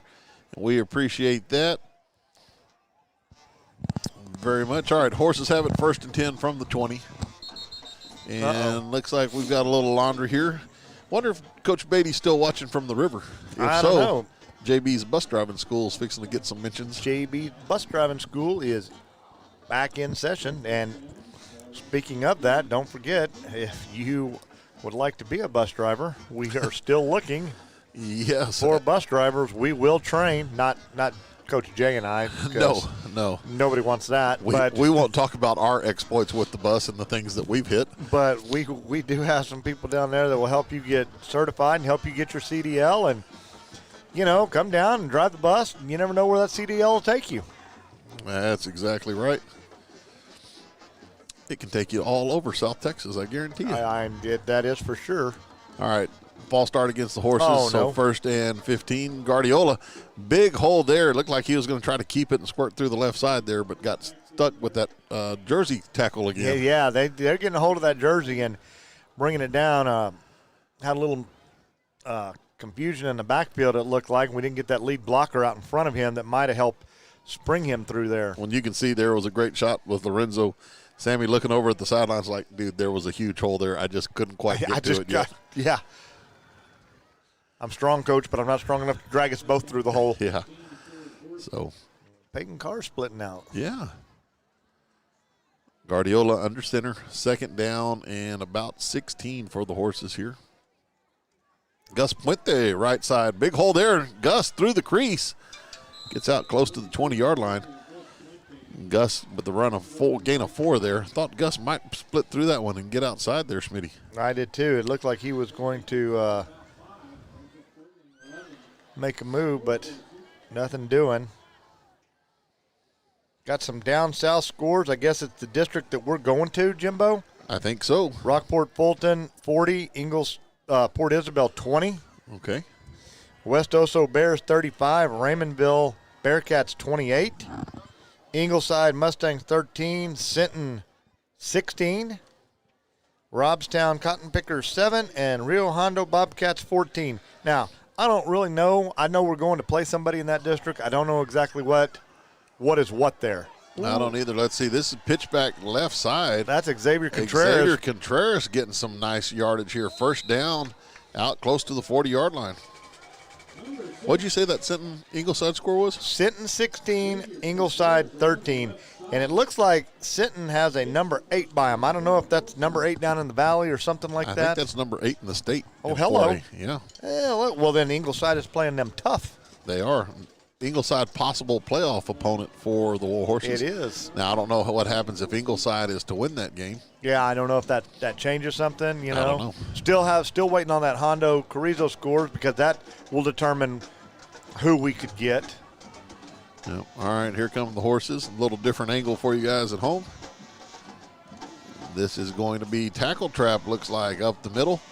Nice gain there by the horses on first down. Who was our ball carrier on that one? That is that was Jonathan Weinkamp. That is Weinkamp. Number 9, Jonathan Weinkamp. He's got a touchdown for us last week. I was going to say, got in the end zone in Pearsall last week. Yes, he did. Got a gain of 5 there. Yep, gain of 5 on first down. Uh-oh, looks like we are. Timeout called. So we're going to take a quick commercial break with them. We'll be back in a second. Warhorses. Oh, well, the scoreboard went blank. That might be why. All right, we'll be back. Well, A Bushel and a Peck is a Christian-based gift shop offering a variety of unique, affordable Christian faith-based inspirational items like jewelry, home decor, clothing, and candles, with a large section of Bibles and books. They are located on 516 North Teal and open from Tuesday through Saturday from 10 to 6. Find them on Facebook or call at 830-663-8144. A Bushel and a Peck, gifts from the heart.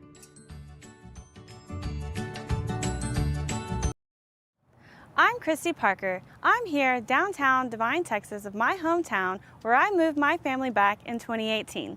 As broker owner of Texas Sold, I'm a member of the San Antonio and Victoria MLS. I was 2017 Rising Star Real Estate Agent in Texas, featured in Texas Monthly. I was a top producer in 2019, featured in San Antonio Top Producer Magazine, July of 2020. Now nominated and recognized as a top negotiator, this is not just my job, this is my passion. My clients say, by the end of a transaction, I'm not just their broker, I'm family.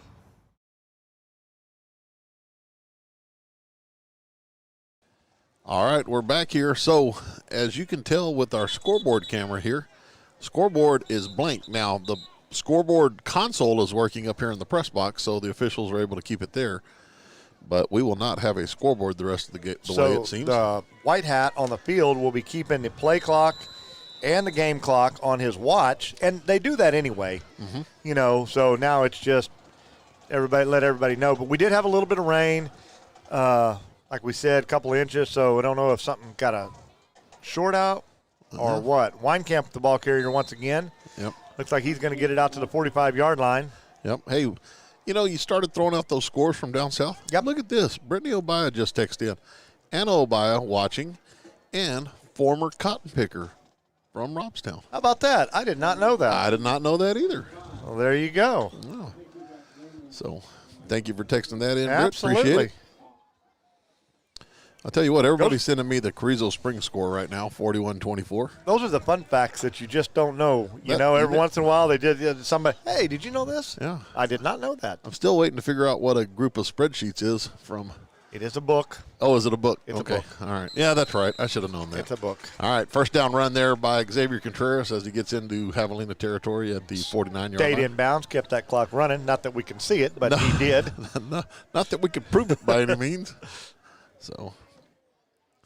But that is a nice run by Xavier. Glad to see him back on the field. Glad to see him looking healthy and running like the old Xavier. Yeah. BK texted in and said, I might have started a new trend with camo and pink jerseys, but I don't see it happen. Yeah. October's already happened, so the Cancer Awareness Month we're a little late on. Yeah, can't sell it for that, can you? First down for the horses. Handoff up the middle. Nothing doing there. Weinkamp's going to be brought down, maybe a loss of 1. So Boy, I tell you what, the scoreboard went blank, and I'm so used to looking over there at it every now and then. And, yeah. Kind of lost. Don't know what to tell you, Of course, guys. I stay lost half the time, so yeah. Well, that's oh, hey, we've got some numbers. Oh, looky here. Oh, we got to get that on camera. Oh, it is just going crazy out there. A little poltergeist going on the scoreboard right now. Well, we did just have Halloween. Maybe it's the Matrix. Yeah. Hey, how many trick-or-treaters did you get? 0 at the farm. I got 2. I still 2. got like 3 bags of candy at home. Do well, you? I had 3 bags of candy starting the week. All right, here we go. Hey, Pitch back. Gus Puente, right side. Nice run by Gus there. Gain of 2. It was. Nice job. Not much of a hole. He slipped through the little crease that he found and picked up a couple of positive yards. Going to bring up 3rd and 9 for the Warhorses. Ball at the 48-yard line. I'll tell you what, Schmitty, another group we've got to recognize that these guys never get enough credit, and that's the guys that are working on the scoreboard right now. We talked about Jerry Haas sending up some batteries a while ago. Ruben, Jerry, David, all the guys, they do, Dan, Clint. Yeah. You're right, Jimbo. We talk a little bit about them at the beginning, maybe with the field, how the field looks, but it's not just the field that these guys take care of. Absolutely not. They take care of the grounds of every one of the campuses here, plus the central office and bus barn area. X with the running hard outside. Looked like that might be a loss. Ends up turning it into a positive. Yeah.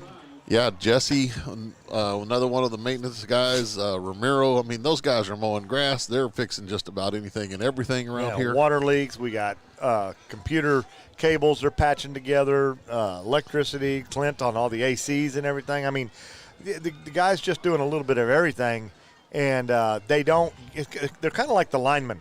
Mm-hmm.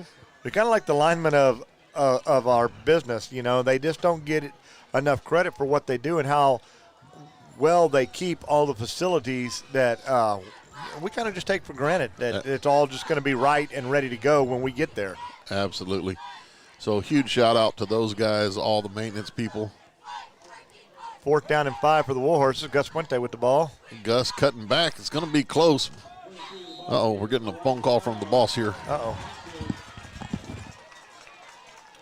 Looks like Coach Quiz trying to give us a call to see if we can work something out with the scoreboard.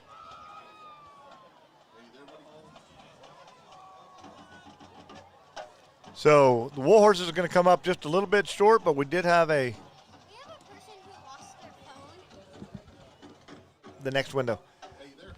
Warhorses come up just a little short on 4th down, as y'all saw. That's going to bring up 1st down for the Javelinas as the ball goes over on downs. Jimbo is on the phone with the Jefe trying to see what we're going to do about the scoreboard. Ball's thrown deep. Puente in coverage. Looks like we're going to get a couple of flags on that play for pass interference. Good coverage by Gus Puente down the field.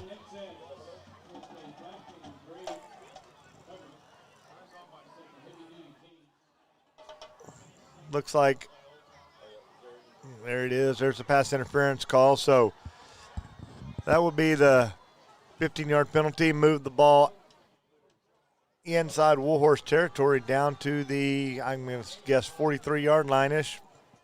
43-yard line. And Javelinas will take over there. 1st and 10.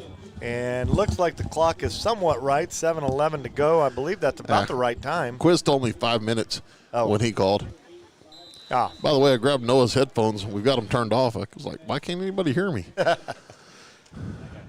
So, sounded like I was teaching class, nobody paying attention to me. Quarterback goes around. We've got a flag on the play. Yeah. So apparently the display's running, but the clock is kind of frozen up over there. So I don't know exactly where we're at. Penalty against Crystal City, though. Hey, hold on. We gotta get you back up here. Bring your volume back up. There you go. Yeah. Noah's back. Noah's been down there talking to the other coaches that he's here to see. Glad to have you back in. Love having these ex-students come back in and visit with us. It's always awesome to see what y'all are doing, hear what you're doing. Kind of goes along with the answer to your question, getting to see how you guys are growing into young men and women. Yeah, I mean, at the end of the day, that's what it's about. When you're coaching, you understand it's not just a game. You're still building character in those kids. Oh, big play by Crystal City here. Looks like this is going to be a touchdown for the mighty Javelinas. And faked the pitch and kept the ball himself, took it up the middle for the touchdown. Well, Noah, I was going to mention this to you. Coach Beatty sent me something earlier, and let's see if I can find it after I've gotten 47 text messages here. Oh, by the way, the celebrity. You're the celebrity. Brenda Burford texted in earlier. She said she's missing us always, a Warhorse, and she said we didn't pick her up with BK, so we'll have to remember that the next time. That's right. I tell you what, that's a lady that for the longest time you did not go to a Devine sporting event that you did not see her at. Oh, no, 100%. That's exactly right. She won Fan of the Year probably every year I was in high school. Oh, she was at. Rightfully so as well. Oh, absolutely. Oh, good job by the Warhorse defense stopping the 2-point conversion. That was a herd of horses stopping that conversion. So that will bring the score, 55-12?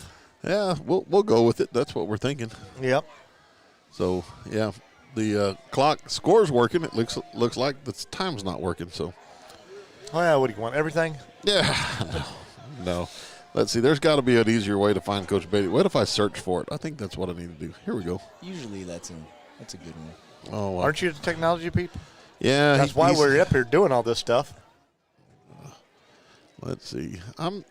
Sometimes I got to give my phone to the kids, though, and have them teach me some stuff here. Yeah. Hey, there's nothing wrong with just allowing them to teach you something. Well, there you go. And they're not afraid to push the buttons either. All right, here's what Coach Beatty said. He said he saw Noah's sister, Maya, at the volleyball game last night in the DSAC. She was the biggest and best team supporter of the girls that were on the court. He said Noah tore his ACL his senior year and had to become a cheerleader himself. What was the difference between being on the team playing and then being one of the biggest supporters after the injury? What was the biggest difference?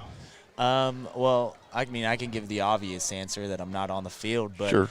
I think the biggest difference is how much you get out of the guys when it's not only, you can get yelled at as a coach, but if you're that same age group and you're telling the guy, that you expect more out of them, or you're teaching them a little bit something that they didn't know, I feel like that just kind of, that went a long ways for me, especially after my ACL surgery. I was able to see, it was actually the Pearsall game, they ran out with my jersey, and that probably made my whole year, maybe if not life. So biggest difference is just being able to see that you're not just doing it for nothing. We're truly family. I still look at those guys as people that I would, take a bullet for, stuff like that. So now, speaking of bullet, that was Hayden Bullet Dubose. There you go. Hey, good play on words. Great segue. There you go. Acting like we're professionals up here, which we're far from. The other part, I think that is something that when you get injured like that, we never want to see kids get injured, but you see the role. You can become your teammates' biggest cheerleaders, their biggest supporters. You can be the person, the shoulder to cry on, whatever it might be. Exactly, yeah. And when you're on the field, you're worried about what's on the field, and you get a different perspective when you're on the sideline. Sure. And Coach Schmidt and I talk about this all the time. And I told my kids, I was like, look, we're trying to get you guys the best season that you have because some of y'all aren't coming back. Yeah. Coach Schmidt and I, we're fortunate. We get to come back next year. No, for sure. I think that was the biggest driving force is I was so close with all those seniors. Even though I was a junior, I still had a full another year. I mean, I felt like I owed it to them to still be out there every day, to still be helping them out, still be pushing them to, heights they never thought before. Yeah. So that was kind of my goal, just looking at it from a third-person perspective. And then, you kind of get to be picked up by those guys. You get to still be a part of it. Like you said, they bring your jersey out. Oh, Aiden Zapata, big run here. Great run by Aiden Zapata crossing the 50-yard line.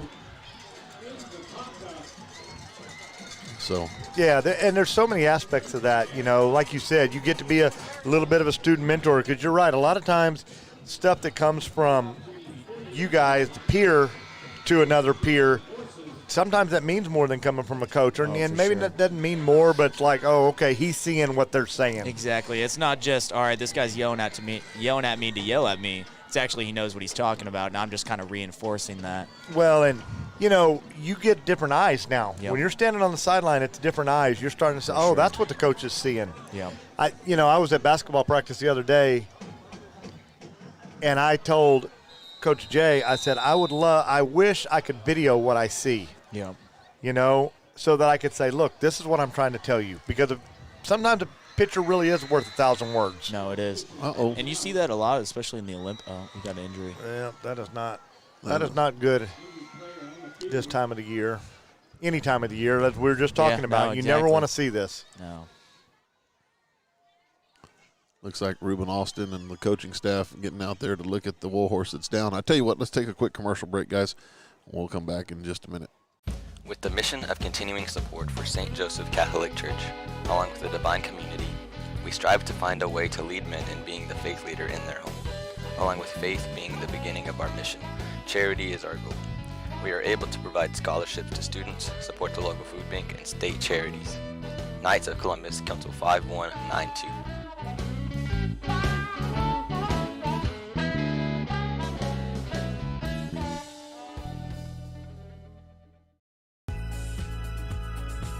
County Judge Celeste Brown is a proud supporter of the Devine, Warhorse, and Arabian athletic programs. Go Warhorses and go Arabians.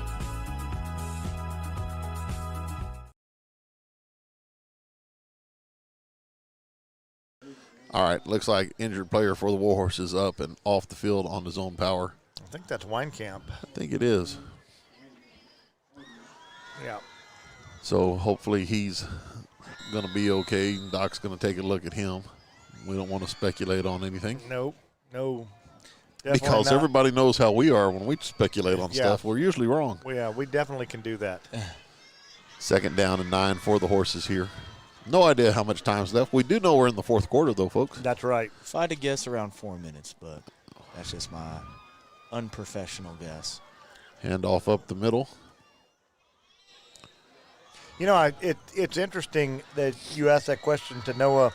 You know, a lot of kids, we've seen a lot of kids get hurt over the course of our 25 years, and it's amazing how many kids, when they get hurt, go down a path towards physical therapy because of the time you put in to rehab 100%. yourself and get yourself back. You know, like, hey, this is an opportunity for me. This could be a profession that I want to. Oh, for sure. Want to seek. Remember, we had a manager, Tricia Knight, at the time. Yes. She was our manager, working at a church camp or at a camp, summer camp in Kerrville. Big accident. Went to a lot of physical therapy. PhD, I think now. Yes. Wow. In that regard, so that's very nice. I'm thinking that's right. I think she was working on her PhD. I think so. Hayden Zapata with the ball moves it out close to the 40-yard line. He's going to be just short of the first down. That's going to bring up 4th and maybe 2, maybe 1.5. Looks like it. But, yeah, it's interesting that you see that. You know, you had the injury and you've gone into physical therapy. And you're looking at physical therapy and other personal training and other aspects. I think so. I had touched on this about trying something, see if you like it, you don't like it. I was glad that I did physical therapy so much with my knee because whenever I was a senior and finished football, I went into the work program and started getting internship hours for my physical therapy. And I kind of got exposed to some stuff, not necessarily negative, not necessarily positive, but it kind of showed me that I didn't want to have that as my career choice just because, this is no knock whatsoever to any physical therapy profession at all. But I personally just didn't want to rely on, as far as my job based off the injury, I wanted my job to be based off their success as far as on the field. And so that's why I felt like I was more hands-on when it comes to coaching. So it was great to have that exposure because it truly gave me more insight on what I wanted to do. Oh, absolutely. And that's an interesting mindset about when you're in that end of it, you just see the negative side of things. Exactly. You just see the injury. Then, of course, you have to spin it and say, okay, well, It was this, but we're going to see the success coming out. Exactly, yeah. Warhorses did pick up the first down, Jimbo. Yeah, he did. First down play here up the middle with the fullback. Let's see. I think that was Brandon Martinez again. It was. So, hey, real quick before we really don't know how much time's running we've got here. Next game for the Warhorses will be a playoff game. It will. We do know that. UIL has some rules. They have different licensings. That was the last play. That Good was. call. Hey, they have different licensings to different companies. So ball game is indicated here. Warhorses win 55-12. What I'm trying to get to is we might or we might not have a video broadcast for next week. Correct. We maybe have to be radio. I just got a score update. 48-24, Carrizo Springs. You know, I believe if that game, if that holds out, which, you know, that's somewhere in the middle of third quarter, what are we looking at, Jimbo? Maybe Ingleside? That's the word. Now, I don't know Ingleside beating Sinton right now. I don't know exactly what that'll mean. Right. But if it is Ingleside, I've heard we're playing at Harlandale Memorial Stadium on Friday in San Antonio, 7 o'clock-ish. But we'll find out more. We'll, of course, post it on Facebook, Twitter, all the usual channels. But like I said, we could have an academic broadcast, which would be no commercials. But if a company does pick up the game to broadcast it, we won't be able to broadcast it. We'll be radio only. So, just FYI. I do know this. We will be looking to live stream the Arabian Volleyball Regional Quarterfinal game coming up Tuesday night. That's a 6:30 start time. That's going to be in George West versus Cal Allen. So if you can make it to that, that'd be great. If you can't, try to tune in. We should have that one. We've applied for the academic broadcast there. So I think that about covered it all. That about does it. Really enjoyed having our guest up here a lot of fun. all game long. Hey, Yeah, I great enjoy seeing you, y'all. Noah. No, it's always a good time with y'all. Yeah, we appreciate it, and you're welcome back anytime. Coach Schmidt, you got anything else for this one? I don't. It's been a pleasure doing them, and hopefully we'll get to do a video broadcast next week. But if not, we'll be on the air one way or the other. Absolutely. All right. Well, for our special guest, Noah Brogdon, for Coach Gary Schmidt, I'm Coach Jim Sessions. We appreciate everybody that's tuned in on YouTube to watch this one. Final tonight from Warhorse Stadium. Warhorses will win this one 55-12, and we'll end up, looks like, second place in district. All right. Until next week, guys, we'll see you on the flip side. Good night, everyone.